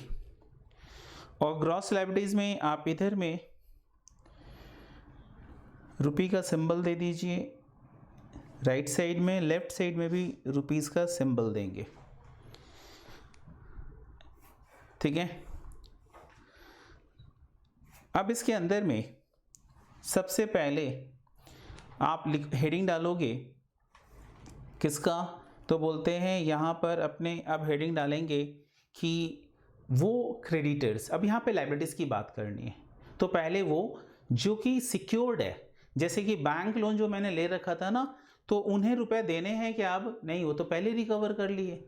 जिनके पास मैंने मॉर्गेज किए थे वो तो पहले रिकवर कर लिए। हाँ, यदि डेफिसिट आया तो उन्हें देने हैं, उन्हें हमें देने पड़ेंगे, लेकिन यदि सरप्लस है तो उनका तो रिकवरी हो चुका है। तो फॉर द प्रेजेंटेशन पर्पस कि यहाँ पर मुझे बताना पड़ेगा कि मेरा अल्टीमेटली ग्रॉस लायबिलिटीज कितना है, तो मैं यहाँ पे लिखूंगा सिक्योर्ड क्रेडिटर्स। क्या लिखूंगा? Secured creditors.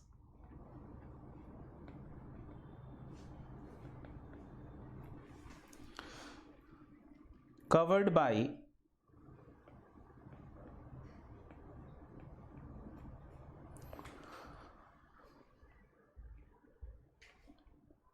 mortgage of assets as per list B, as per list B. So secured creditors covered by mortgage of assets as per list B, यानी अपने जो assets secured creditors है जो कि लिस्ट बी में covered है। थोड़ा आप देखो, एक बार स्क्रीन दिखा दूं।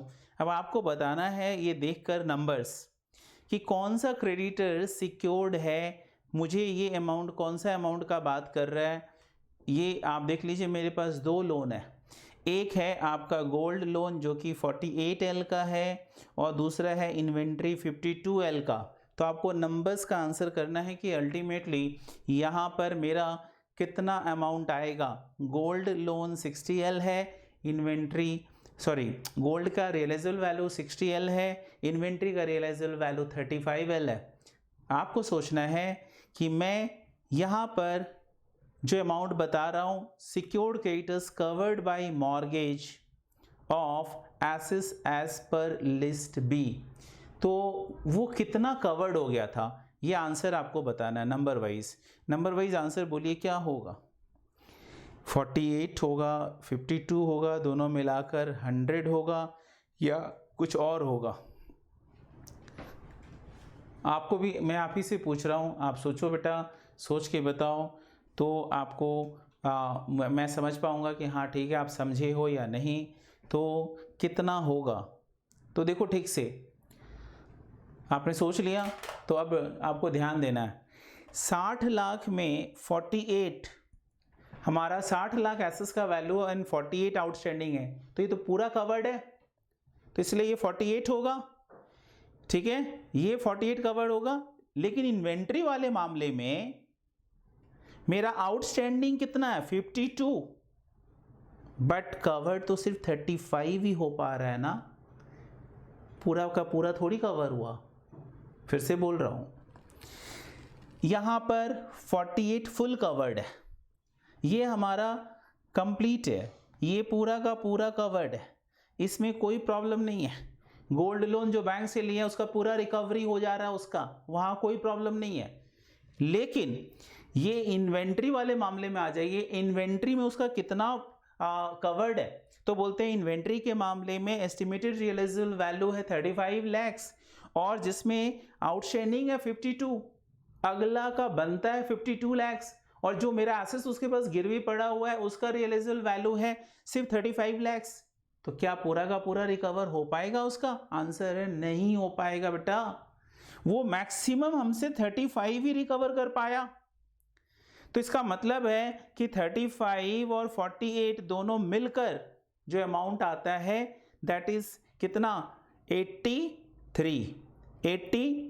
तो 83 लैक्स ही सिर्फ और सिर्फ क्या है कवर्ड हुआ लिस्ट बी में। तो तभी तो आप देखो टोटल, अब ऐसे जोड़ो समझ में आएगा। अब दूसरे तरीके से भी समझ सकते हैं, सर मिटा दो ये सारे बात, हटा दो ये बंधन, मिट गए सारे बंधन। अब ये बंधन कटने के बाद आज़ाद है। सर टोटल मेरा आउटस्टैंडिंग कितना है? सर टोटल आउटस्टैंडिंग मेरा 100 है। ओ नो, हो क्या रहा है ये? टोटल आउटस्टैंडिंग मेरे 100 है और 100 में कवर्ड कितना नहीं हुआ 17। तो 100 minus 17 is equal to covered कितना हुआ बोले 83। यही तो था, ये भी तरीका से आप निकाल सकते 83। फिर से बोलूं, दोनों तरीका 1/1 भी मैंने बात किया पहले और अभी जो मैं बात कर रहा हूं उसमें मैं टोटल का बात कर रहा हूं। टोटल आउटस्टैंडिंग इज कितना बोलते हैं? टोटल आउटस्टैंडिंग इज 100, जिसमें से मेरा कवर्ड नहीं हुआ कितना बोला 17। तो मेरा मतलब अनकवर्ड है 17। तो इसका मतलब है कि कवर्ड जो सिक्योर्ड क्रेडिटर्स है जो कि मॉर्गेज ऑफ एसेट से उनका पेट भर जा रहा है वो कितने हैं बोला 83 है। यही बात वहां पर मैंने लिखा है, हेडिंग डाला है। तो बोलते हैं उस क्रेडिटर्स को जो कि मेरा कवर्ड है, secured creditors covered by mortgage of assets as per list B, तो उसका अमाउंट है कितना? तो बोलते हैं उसका अमाउंट है आपका 83।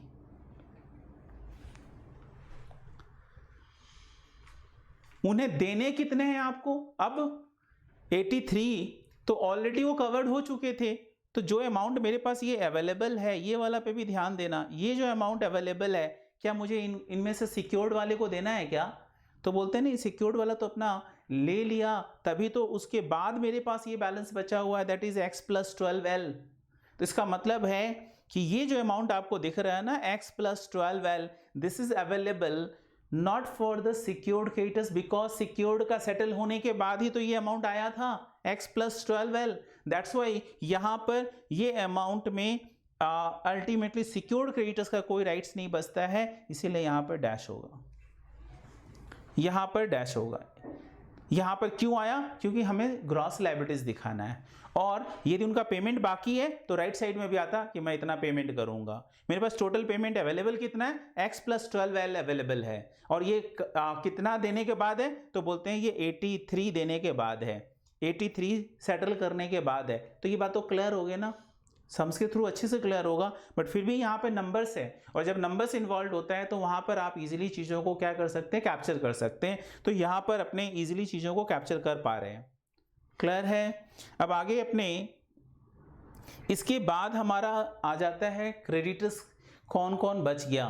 तो बोलते हैं सिक्योर्ड क्रेडिटर्स के बाद नेक्स्ट हमारा नंबर लगता है अनसिक्योर्ड क्रेडिटर्स का। तो नेक्स्ट हेडिंग डालेंगे अनसिक्योर्ड क्रेडिटर्स। तो अगला हेडिंग होगा आपका अनसिक्योर्ड क्रेडिटर्स से भी पहले कौन आ जाएगा आपको पता है? प्रेफरेंशियल क्रेडिटर्स, तो हेडिंग होगा प्रेफरेंशियल क्रेडिटर्स।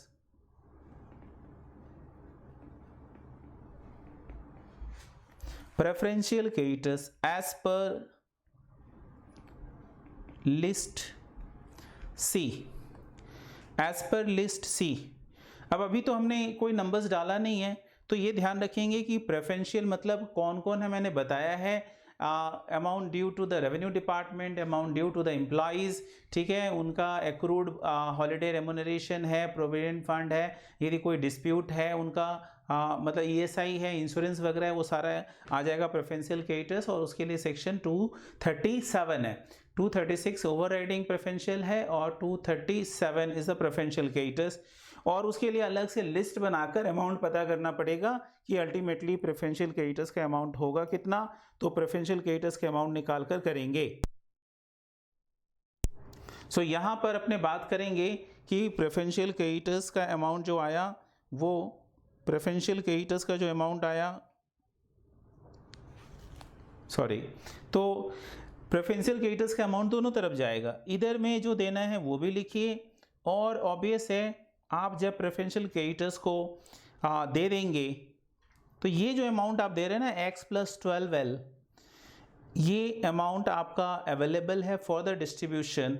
तो x + 12L से ये अमाउंट आप माइनस करोगे तो आपको अल्टीमेटली एक बैलेंस बचेगा। उस बैलेंस को आप क्या बोलोगे, तो ये हमारे लिए अब सरप्लस है। किसके लिए सरप्लस है ये, तो सरप्लस प्रेफरेंशियल क्रेडिटर्स को देने के बाद अभी और कौन है जिसे मुझे देना है, तो आपको पता है that is debenture holder secured by floating charge बचा हुआ है, अनसिक्योर्ड क्रेडिटर्स बचा हुआ है, प्रेफरेंस शेयर होल्डर्स बचा हुआ है, इक्विटी शेयर होल्डर्स बचा हुआ है। ये 4 लोग अभी हैं लिस्ट में, तो उनके लिए ये सरप्लस है। आप केवल नेक्स्ट अगला नाम लिखो कि अगला किसके लिए सरप्लस है, और अपने उसके बाद ग्रॉसली बोल देंगे। कैसे बोलेंगे या कैसे लिखेंगे वो देख लीजिए। आप यहाँ पे लिखेंगे surplus assets for debentures, debenture holders लिख लेंगे, debenture holders secured by floating charge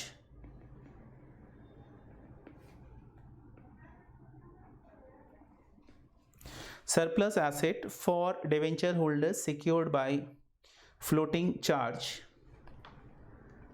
as per, नहीं अभी as per नहीं करेंगे, यहीं पर surplus assets for debenture holders secured by floating charge, ये अमाउंट हो गया हमारा। अब हमारा नेक्स्ट हो गया कि इसके बाद हमें अल्टीमेटली तो अमाउंट तो डिवेंचर होल्डर्स को देना है, और जो कि फ्लोटिंग चार्ज से सिक्योर्ड है। आप देख सकते हैं फिक्स वाला पहले ही वसूल कर लिया, उसके बाद गवर्नमेंट अपना वसूल कर लिया, यानी प्रेफरेंशियल क्रेडिटर्स वगैरह वसूल कर लिए। अब हमारा जो बचा वो कौन है, तो बोलते हैं डिवेंचर होल्डर जिसका फ्लोटिंग चार्ज है। उसके बाद जनरल वालों का लिस्ट आता है। तो यहाँ पर अब जैसे मैं आपको बता दूँ, गणपति की पूजा हो रही है पुणे महाराष्ट्र में, आप देखेंगे 3 तरह का क्यू लगता है। नंबर 1 जनरल पब्लिक, VIP, ठीक है, और आप देखेंगे कि कोई बड़ा मिनिस्टर या नरेंद्र मोदी जी चले गए दर्शन करने के लिए, या वहाँ के चीफ मिनिस्टर चले गए, तो वो देखेंगे VIP लाइन को भी बंद कर दिया जाएगा और स्पेशल प्रायोरिटी दिया जाता है। तो आप इसी से अंदाज लगाइए, यही लिस्ट यहाँ पे चल रहा है कि पहले किसको पेमेंट होगा।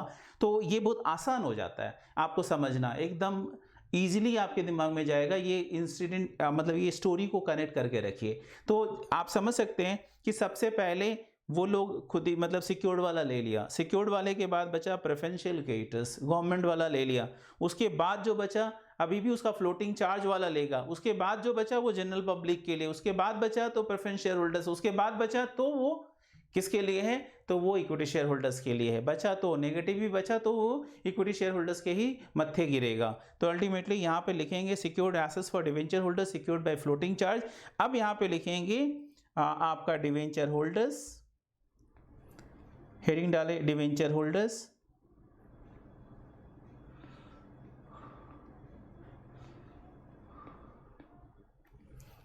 secured by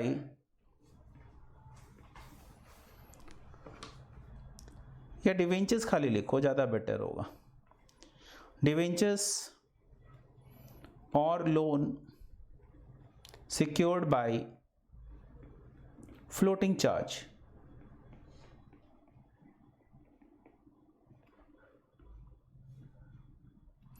debentures or loan secured by floating charge as per list D, as per list D। अब ये भी वर्किंग में करके निकालना पड़ता है, इसका अमाउंट भी आप पुट करेंगे लेफ़्ट एंड राइट में। तो लेफ़्ट में जो इसका ग्रॉस है वो, और राइट में इसलिए माइनस करेंगे कि अल्टीमेटली अब जो अमाउंट है वो मेरे पास कितना बैलेंस बचा है इसके बाद हमारे पास बैलेंस कितना बचा, that you have to write. तो ये जो बैलेंस बचा, अब ये बैलेंस सरप्लस है जनरल लोगों के लिए, ठीक है ना। जनरल मतलब कि अदर क्रेडिटर्स जो कि ना फिक्स चार्ज क्रिएट किया ना ही फ्लोटिंग चार्ज क्रिएट किया, बेचारा कुछ समझा नहीं और ऐसे ही कंपनी के विश्वास पर और वो ट्रांजैक्शन करता रहा, उसका जो आउटस्टैंडिंग है उसके लिए अब यहाँ पर बातें हो रही हैं। तो यहाँ पर अब अपने लिखेंगे सरप्लस, क्या लिखेंगे, surplus for surplus assets for unsecured liabilities and shareholders।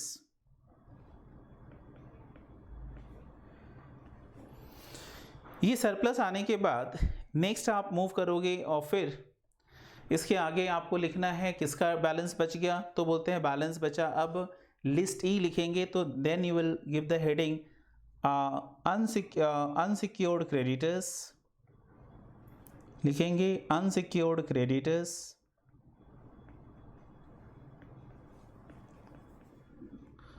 As per list E, as per list E. तो unsecured creditors as per list E आप इसे दोनों साइड में लिखेंगे और इसे माइनस कर देंगे। अब आपका जो बैलेंस आएगा दैट बैलेंस सरप्लस किसके लिए बचा हुआ है, तो लिखेंगे surplus assets for share holders.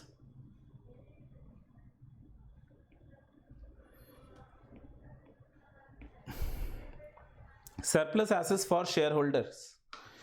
अब ये सरप्लस आने के बाद नेक्स्ट आपको क्या बच गया, तो बोलते हैं नेक्स्ट अपना बचा कि ये शेयर होल्डर्स के लिए कितना सरप्लस है। ये कर लेने के बाद नेक्स्ट हमारा बच गया है शेयर होल्डर ही।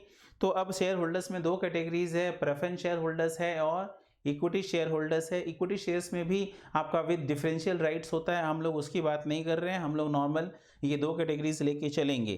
तो अब हमारा इसके नीचे आप हेडिंग डाल दोगे that is preference share capital या preference share holders claim, preference share holders claim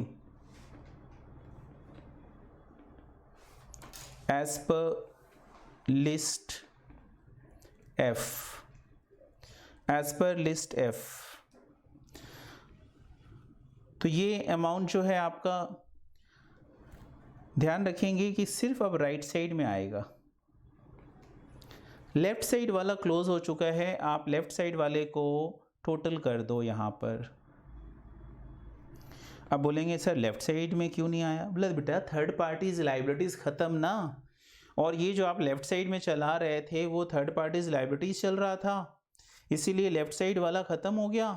तो ये आपको ध्यान रखना कि जो लेफ्ट साइड में है वो सिर्फ थर्ड पार्टीज लाइबिलिटीज़ के लिए है और वो आपका यहाँ पर क्लोज हो चुका है, इसीलिए उसका कुछ नहीं करना।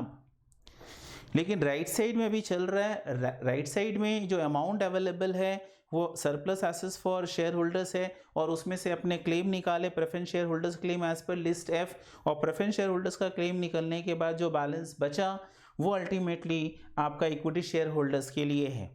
और ये बैलेंस जो है इक्विटी शेयर होल्डर्स के लिए जो आपका निकलेगा दैट मे बी पॉजिटिव और दैट मे बी नेगेटिव। यदि ये पॉजिटिव आता है तो उसे अपने बोलेंगे सरप्लस, और यदि ये नेगेटिव आता है तो उस केस में आप इसे बोलेंगे डेफिसिट। ठीक है ना, यदि ये पॉजिटिव आया तो सरप्लस, और यदि ये नेगेटिव आया तो इसे अपने डेफिसिट बोलेंगे। तो यहीं पर लिख रहे हैं अपने सरप्लस और डेफिसिट। क्या लिखेंगे? सरप्लस और डेफिसिट। सरप्लस पॉजिटिव होने पे आएगा और आपका नेगेटिव आया तो यू विल राइट डेफिसिट। ठीक है, तो हमारा लिस्ट एफ तक हो गया। स्टेटमेंट ऑफ अफेयर्स में अभी एक और है जो कि सेपरेटली बनता है, और वो है आपका deficiency account, that is as per list H. ये जो अपना सरप्लस या डेफिसिट आया वही रिजल्ट आपका आएगा as per deficiency account, that is as per list H. तो आप लिस्ट एच के अकॉर्डिंगली भी सेम टू सेम आंसर पाएंगे जो यहाँ पर आया है, और वो भी बनाना पड़ता है, वो भी इसका हिस्सा होता है। तो स्टेटमेंट ऑफ अफेयर्स ये हुआ। इसके बाद फिर आपको फॉर्मेट ड्रॉ करना है। ये बेटा एक चीज़ है मैं बता दूं, ये जिसको जितना अच्छा फॉर्मेट ध्यान रहेगा फटाफट से बना लेगा, और याद करने की ज़रूरत नहीं है। 2-4 शब्द बनाएंगे अपने आप आपको याद हो जाएगा। ठीक है, अपने आप याद होगा, कोई आपको टेंशन नहीं लेना है। आप ऐसे डरोगे कि ये चीज़ क्या हो रहा है, ऐसे मैं कैसे इतना सारा चीज़ याद करूँगा, जनरल एंट्रीज कहाँ गया, तो बोलते हैं ये चैप्टर जनरल एंट्रीज वाला नहीं है जो आप ढूंढते रहते हो कि जनरल एंट्रीज वाला आ जाए। मुझे भी बहुत मज़ा आता है जहाँ पे जनरल एंट्रीज आता है, उसको पढ़ाने में बहुत इन्जॉय करता हूँ, बट ऐसा नहीं है, इसे भी इन्जॉय करता हूँ। ये फॉर्मेट है, और फॉर्मेट अकाउंटिंग आपको थोड़ा सा चीज़ को मेमोराइज भी रखना पड़ता है, और ये स्पेसिफिक फॉर्मेट में आप देखेंगे फाइनल में जब जाएंगे ना तो केवल रिपोर्टिंग ही तो सीखना है आपको प्रॉपर वे में। तो वहाँ थोड़ी आपको केवल अकाउंट करने मिलता है। अकाउंट तो नाम मात्र का 10-20% रहता है, बाकी तो 80% रिपोर्टिंग पार्ट रहता है। इसीलिए आपका सब्जेक्ट का नाम भी फाइनल में जाकर रिपोर्टिंग हो जाता है, financial reporting. So that's why ये चीज़ ध्यान रखेंगे कि ये चीज़ हमें रिपोर्टिंग पार्ट के लिए ज़रूरी है। यदि कल कंपनीज़ में आपका रिपोर्टिंग की बात आ जाती है तो आप ये स्टेटमेंट आपको बनाना है, तो बोलेंगे नहीं मैंने तो ठीक से नहीं किया था, हमने अकेडमी के लिए ठीक से नहीं पढ़े थे, तो ये चलेगा नहीं। आपको ये सारी चीज़ आने चाहिए और अच्छे से आना चाहिए, और ये सब प्रैक्टिकल ओरिएंटेड है। आम जिंदगी में सब का बहुत यूज़ है। जनरल एंट्रीज और जो आप करते हो अकाउंट अप्रोच वो तो है ही है, बट अल्टीमेटली ये सब स्पेसिफिक फॉर्मेट में प्रेजेंट होते हैं, तो उसका आपको ध्यान रखना है। तो नेक्स्ट अपने लिस्ट एच की बात करेंगे, और लिस्ट एच क्या है? तो लिस्ट एच डेफिशिएंसी अकाउंट है। तो हेडिंग डाल देंगे, ऐसा एक फॉर्मेट ड्रॉ कर ले रहे हैं,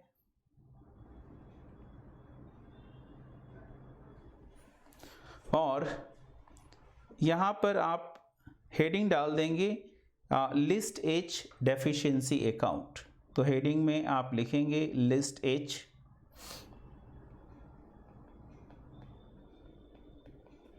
deficiency account.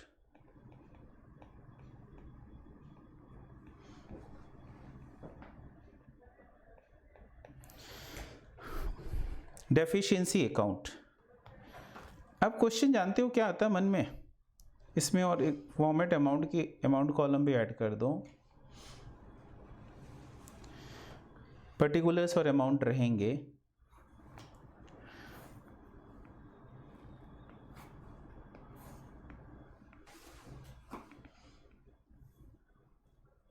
Particulars and amount.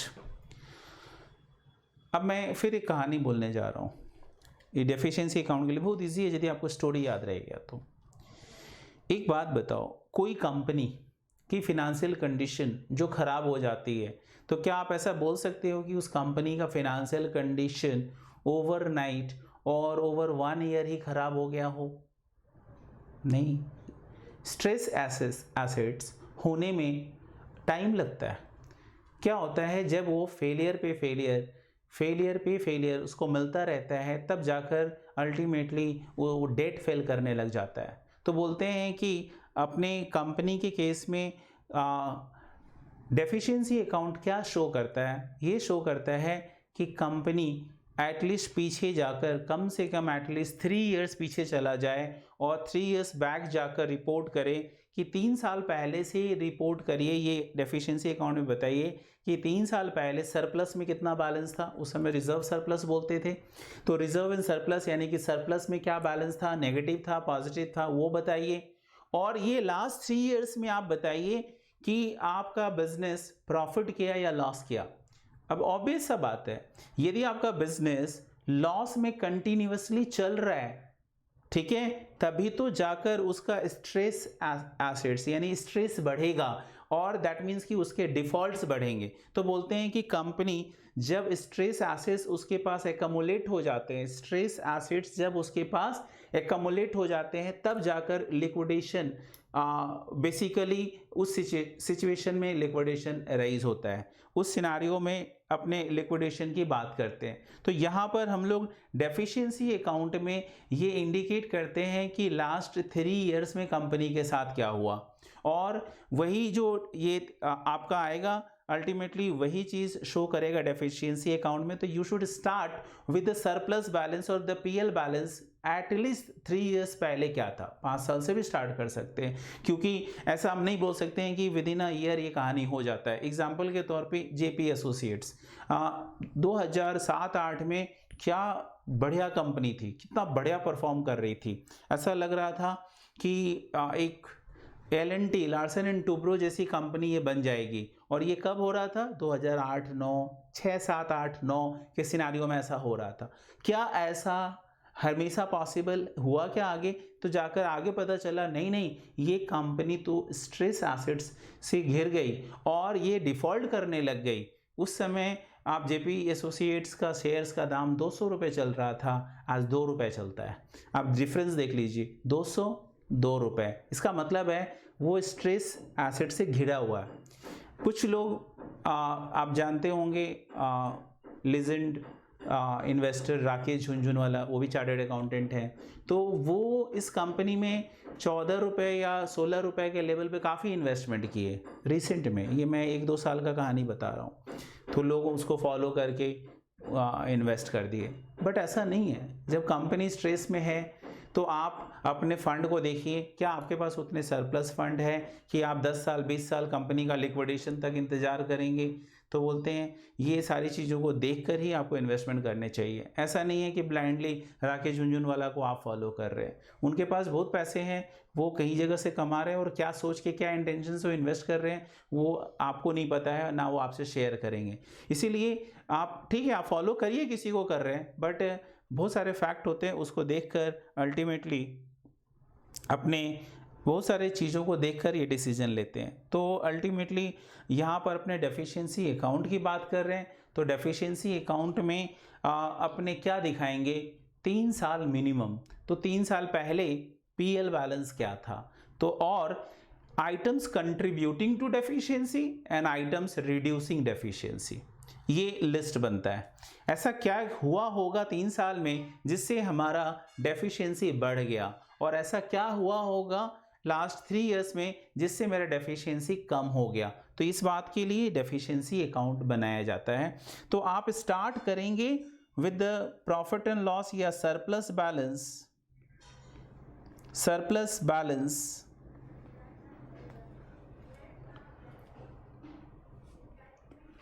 3 years ago।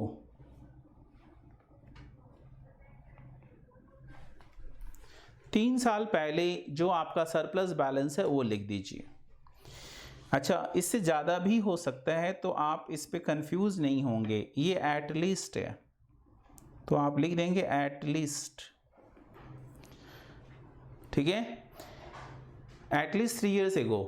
यदि आप सम्स कर रहे हैं और उसमें इंफॉर्मेशन 3 years ago मतलब 5 years का दिया हुआ, तो आप 5 साल का करना, 3 साल का क्यों कर रहे हो? आप 5 साल का वहाँ पर रिपोर्ट दोगे और सम्स है आपका, करेंगे हम लोग। और यदि सम्स में 3 साल का दिख रहा है तो 3 साल का करेंगे। अच्छा, सम्स में 10 साल का दिख रहा है तो आप 10 साल का कर लेना, बट एटलीस्ट 3 साल तो करना पड़ता है, वो आपके ऊपर है। बट एग्जाम में आपको जनरली 3 साल वाला ही देता है। 5 years वाला है, 1-2 सम्स आया हुआ, वो अलग बात है। बट अपने यहाँ पर सरप्लस बैलेंस की बात की है, तो surplus balance at least 3 years ago क्या था वो लिखना है। अब इसके बाद आपको क्या करना है, यहाँ पर items reducing deficiency and items contributing deficiency. तो आप यहाँ पर लिखेंगे ऐड, और यदि हम लोग ये मान लेते हैं कि ये नेगेटिव है, समझ में आ रहा है ना, सरप्लस बैलेंस यानी कि ये नेगेटिव हो सकता है, लॉस हो सकता है, तभी तो ये लिक्विडेशन का कहानी खड़ा हुआ, अदरवाइज कहानी नहीं होता। तो सरप्लस मतलब यहाँ पर मैं ब्रैकेट में डाल दूँ मतलब लॉस। अच्छा, प्रॉफिट भी हो सकता है, ऐसा नहीं है कि लॉस ही होगा ऑलवेज, ऐसा कोई ज़रूरी नहीं है। तो आपको थोड़ा बुद्धिमानी से ऐड लेस का डिसीजन लेना है। अब यदि नेगेटिव बैलेंस है और नेगेटिव में और लॉस होगा, ट्रेडिंग लॉस होगा over the period of 3 years, तो हमारा लॉस और बढ़ जाएगा, ठीक है ना। तो यहाँ पर आपको क्या करना पड़ेगा, ऐड आइटम्स कंट्रीब्यूटिंग, या आप ऐड वर्ड नहीं भी लिख सकते हो, ज़्यादा बेटर होगा, ऐड लेस लिखो ही मत, आप खुद ही डिसीजन लो कि होगा क्या। आप लिखेंगे आइटम्स कंट्रीब्यूटिंग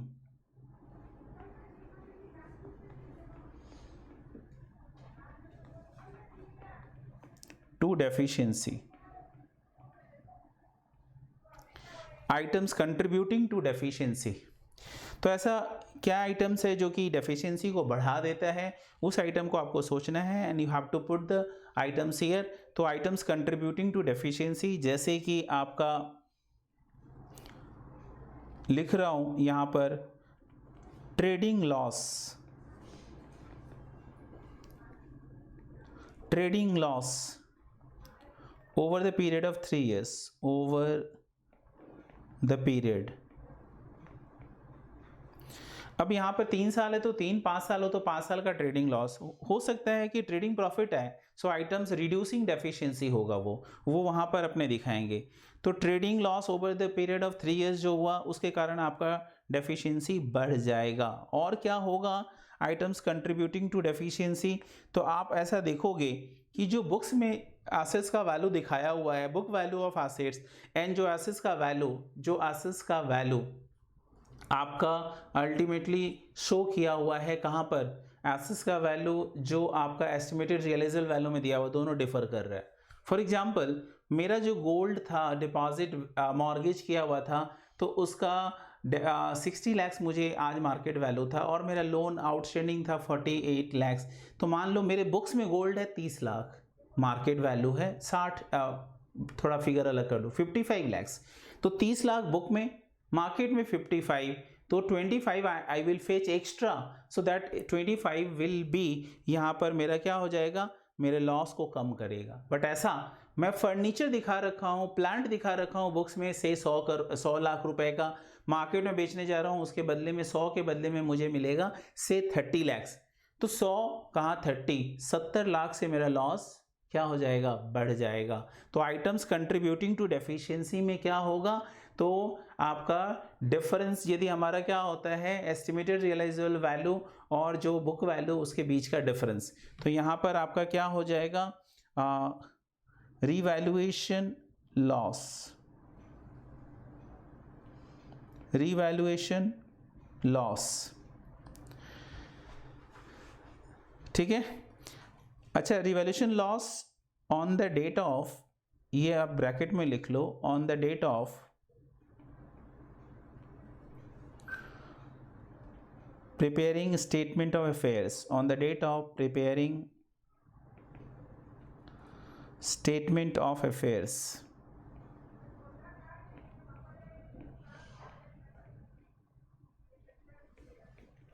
तो ये रिवैल्यूएशन लॉस आया on the date of preparing statement of affairs, मतलब जिस दिन हम बना रहे हैं उस दिन कंपेयर करेंगे, 3 साल पुराना इतिहास नहीं देखना। आज अपने यदि ये बना रहे हैं तो आज के डेट में देखना है कि ये क्या हो रहा है।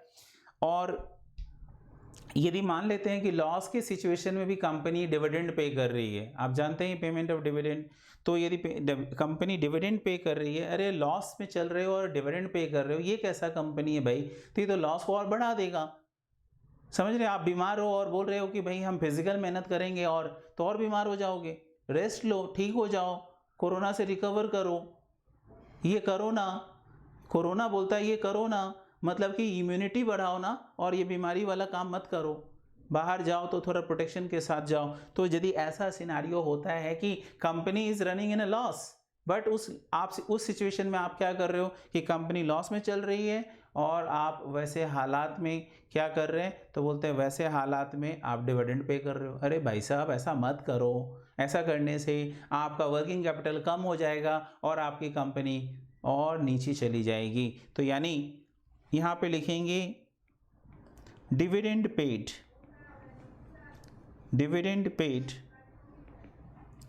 During 3 years। मेरे एग्जाम्पल में 3 years है, 5 साल होगा तो 5 साल लेके चलना। ये तो मैं ऐसे लिख रहा हूँ कि डिविडेंड जो भी अपने over the period of 3 years पे किए हैं उसके कारण अपना लॉस जो है वो और क्या हो जाएगा, बढ़ जाएगा। तो ये सारे अल्टीमेटली हमारे लॉस को बढ़ा देंगे, हमारा नेगेटिव और बढ़ जाएगा। और यदि मैं लॉस को पॉजिटिव रखा, ठीक है ना, सरप्लस पहले पॉजिटिव रखा तो ये सब पॉजिटिव रखने वाला है। फिर ये ध्यान रखिएगा, स्टेटमेंट बनाते समय बुद्धिमानी से करिएगा, अदरवाइज कभी ऐड को लेस और लेस को ऐड कर देंगे तो गलत हो जाएगा, सोच के करेंगे। ठीक है, समझ में आ रहा है? तो चलो आपके लिए मैं ये यहाँ पे फॉर्मेट में थोड़ा सा ऐड कर दे रहा हूँ, आपके पास भी जगह हो तो आप वैसे ऐड कर लेना। जैसे कि मैंने नेगेटिव लेके चला है तो मैं सब नीचे वाले को भी नेगेटिव लिखा, और यदि किसी ने लॉस को ब्रैकेट में नहीं डाला, ओपन फिगर लिखा, तो उस केस में ये सारे भी ओपन रहेंगे, यानी विदाउट एनी साइन। और जब साइन नहीं होता तो वो अपने पॉजिटिव मानते। तो यानी यदि आपने लॉस को क्या किया है, पॉजिटिव रखा, सरप्लस है, और सरप्लस मतलब अपने यहाँ पे 3 साल पहले उसे क्या बोल रहे हैं कि चाहे वो जो फिगर हो, पॉजिटिव रखा है आपने तो उसके साथ में ये फिगर को ऐड कीजिए। अभी ये सारे आइटम हो गए जो कि हमारे डेफिशिएंसी को क्या करते हैं, ये सारे आइटम हो गए जो कि हमारे डेफिशिएंसी को बढ़ाते हैं। ऐसा क्या होगा कि जिससे मेरा डेफिशिएंसी घट जाए? बहुत सिंपल है, यदि मुझे during the period of 3 years profit हो जाता, तो यदि प्रॉफिट हो रहा कहीं से तो प्रॉफिट होने से मेरा डेफिशिएंसी क्या होगा, कम होगा ना। तो आप हेडिंग डालेंगे, ये आइटम्स कंट्रीब्यूटिंग टू डेफिशिएंसी था, तो अब आप हेडिंग डालेंगे जो कि आइटम्स रिड्यूसिंग डेफिशिएंसी। तो आप हेडिंग दे रहे हैं items reducing deficiency, items reducing deficiency. और आइटम्स रिड्यूसिंग डेफिशिएंसी का बात करें तो ऐसा क्या है जो कि आपके डेफिशिएंसी को कम कर देता है?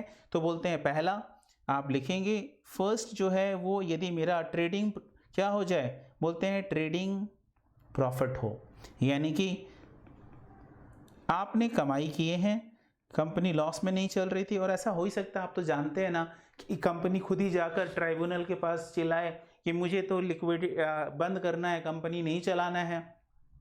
तो वैसे हालात में जॉइंट वेंचर हो सकता है जो कि स्पेसिफिक पीरियड के लिए कंपनी बनाया गया हो, उसको अपने JCE बोलते हैं, ज्वाइंट कंट्रोल्ड एंटिटीज। तो बोलते हैं ज्वाइंट कंट्रोल एंटिटीज है वो तो लिक्विडेट होगा ही, और ऐसा नहीं कि लॉस में चला हो। तो ऐसा जरूरी नहीं है कि हर समय आपको लॉस ही होगा और तभी जाकर लिक्विडेशन होता है। तो ये तो कंसेप्ट ही भूल जाइए, ये पुराना कंसेप्ट है कि लॉस होने से ही लिक्विडेशन होता है। आज के डेट में प्रॉफिट में भी लिक्विडेशन हो ही सकता है। तो बोलते हैं कि कंपनी यदि प्रॉफिट कमाया है ड्यूरिंग द पीरियड तो उस केस में उसका डेफिशिएंसी कम हो जाएगा। तो ट्रेडिंग प्रॉफिट होने से आपका, अब जैसे ये अपने पॉजिटिव फिगर लिख दिए, ये अपने आइटम्स रिड्यूसिंग डेफिशिएंसी है। अब आपका डेफिशिएंसी और कैसे कम होगा?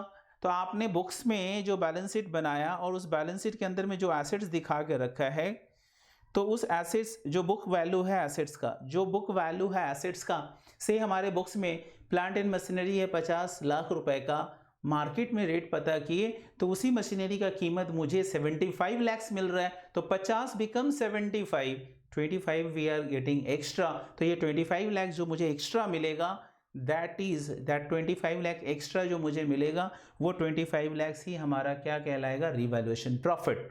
तो ऐसा कोई एसेट्स जहां पर मुझे अल्टीमेटली रिवैल्यूएशन प्रॉफिट हो रहा है तो वहाँ पर हमारे डेफिशिएंसी को वो कम कर देगा। तो यहाँ पर आप लिखेंगे रीवैल्यूएशन प्रॉफिट। क्या लिखेंगे? रीवैल्यूएशन प्रॉफिट, ठीक है। और रीवैल्यूएशन प्रॉफिट अपने यहाँ पर करेंगे। अब यही चीज़ मैं दोनों एक साथ नहीं बोलना चाह रहा था, अदरवाइज कंफ्यूजन होता। तो हम लोग तो एक एब्सोल्यूट फिगर में लेके चल रहे ना, और बच्चा मैथ्स का सिंबल को भूल जाओ ना, नॉर्मल बात सोचो। अब सेकंड कॉलम जो हमने लेके चला कि हमारा ये आइटम्स क्या था, लॉस था, और ये क्या है, ये सारे आइटम्स हमारे क्या है, लॉस को कम करने वाले हैं, और ये आइटम्स हमारा क्या होगा, आइटम्स रिड्यूसिंग डेफिशिएंसी। तो ये ये सारे आइटम्स मेरे डेफिशिएंसी को बढ़ाने वाले थे, और यहाँ पर जो आइटम्स है वो हमारे डेफिशिएंसी को क्या करने वाले हैं, कम। तो यदि कम करने वाले हैं तो क्या करेंगे हम लोग, ब्रैकेट में डालेंगे इनको। अभी आप अपनी सुविधा से भी समझ सकते हो, सीधी सी बात है कि कभी स्कूल में तुम लोग फाइट किया होगा, पता नहीं, तो टीम बनता है कि भाई किसके टीम में कौन है, कौन किधर रहेगा। तो होता है ना कि हम लोग दो कैप्टन हैं, एक ए है और बी है, तो अब टीम बनता है, तो बोलते हैं ना कि इस टीम का ताकत कैसे बढ़ेगा। तो बोलते हैं यदि मजबूत लोग आ गए हमारे टीम में, ठीक है, तो उस केस में बोलेंगे आइटम्स जो है वो मेरा ताकत को बढ़ा रहा है, तो मेरा टीम मजबूत हो रहा है, स्ट्रांग हो रहा है। बट बहुत सारे एकदम पिलपिले से कमज़ोर आ जाए मेरे टीम में, तो मैं तो पहले से कमज़ोर था, और कमज़ोर लोग आ गए तो मैं मजबूत कहाँ से हुआ, मैं और कमज़ोर हो गया। तो ये चीज़ होता है ना, आप ऐसे फील करना, फीलिंग के साथ बनाओगे। You don't have to learn कि सिंबल क्या है। आइटम्स कंट्रीब्यूटिंग डेफिशिएंसी बढ़ा रहा है भाई, पहले जो था स्थिति और उसको 3 साल में और ख़राब ही हुआ है, डिटोरिएट हो गया, तो उस केस में आप उसे डेफिशिएंसी को और बढ़ा दोगे। और ऐसा हुआ कि 3 साल में कुछ चीज़ अच्छा हुआ, तो जो अच्छा हुआ वो डेफिशिएंसी को कम कर देगा। ये जो रिज़ल्ट आया ना, ये आपका कहलाता है, ये पॉजिटिव या नेगेटिव आ सकता है। तो यदि ये जो रिज़ल्ट आया इसे हम लोग डेफिशिएंसी कहते हैं। और अच्छा हो गया, ये ख़राब से स्टार्ट करके अच्छा हो गया, पॉजिटिव भी आ सकता है, तो उसको अपने सरप्लस कहते हैं। नोटिस करने वाला बात ये है कि ये जो आंसर आता है ना, दिस वन, ये आंसर ठीक है, और ये वाला आंसर सेम होगा, दोनों का आंसर सेम होगा। यहाँ पे जो सरप्लस आया और ये जो आया सरप्लस, या वहाँ डेफिसिट आया और यहाँ पे जो डेफिसिट आया, दोनों सेम होना चाहिए। मैं ये बोल रहा हूँ, ये दोनों सेम होते हैं। सम्स में उस तरीके से ही रहता है कि अपने दोनों तरह से एक ही रिज़ल्ट को पाएँ। तो अल्टीमेटली अपने आज का सेशन में काफ़ी फॉर्मेट ही रहा, और आज के सेशन में हम लोगों ने देखा, फिर से सारी बात कर लें। और मैंने आपको अभी कोई होमवर्क आज नहीं दिया, बट मैं आपसे ये सॉफ्ट कॉपी जो है वो PDF फॉर्म में आपसे शेयर कर लूँगा। लॉकडाउन खुल जाए तो उसके बाद आपको बुक्स भी मिल जाएगा। और यहाँ पर जो अपने ये कुछ बच्चे यदि नोट्स नहीं लिख पाए होंगे, तो वो यदि मुझे व्हाट्सअप करेंगे तो मैं इस नोट्स का उन्हें PDF भी दे दूँगा जो मेरा लिखा हुआ है। तो उनका यदि कोई छूट गया हो या कोई प्रॉब्लम उनको आ रही हो, तो वो मुझे पर्सनली टेक्स्ट कर सकते हैं। और अपने इसका मैं बोलूँगा कि फर्स्ट 2 पेजेस मैं इस वीडियो को जब आप करेंगे तो फर्स्ट 2 पेजेस मेरा क्लास करने के बाद ज़रूर पढ़ लीजिएगा, एकदम आपको इजीली सारा बात समझ में आ जाएगा। जो मेरे स्टडी मैट का है, ये मैंने बुक्स को काफ़ी चेंज कर दिया है। जो पहले बुक्स था और अभी है, तो मैं लेटेस्ट जो आया है उसके हिसाब से IBC कोड जो है 2016 के हिसाब से आपको लेटेस्ट पढ़ाया जा रहा है, और वो लेटेस्ट आपको करना है। और आगे मैं एक्सपेक्ट करता हूँ कि अगले क्लास में जब आप करोगे सेकंड क्लास, तो ये फर्स्ट क्लास का रिवीजन करके आप रहेंगे। सो इसके साथ ही thank you so much for watching me. Good night.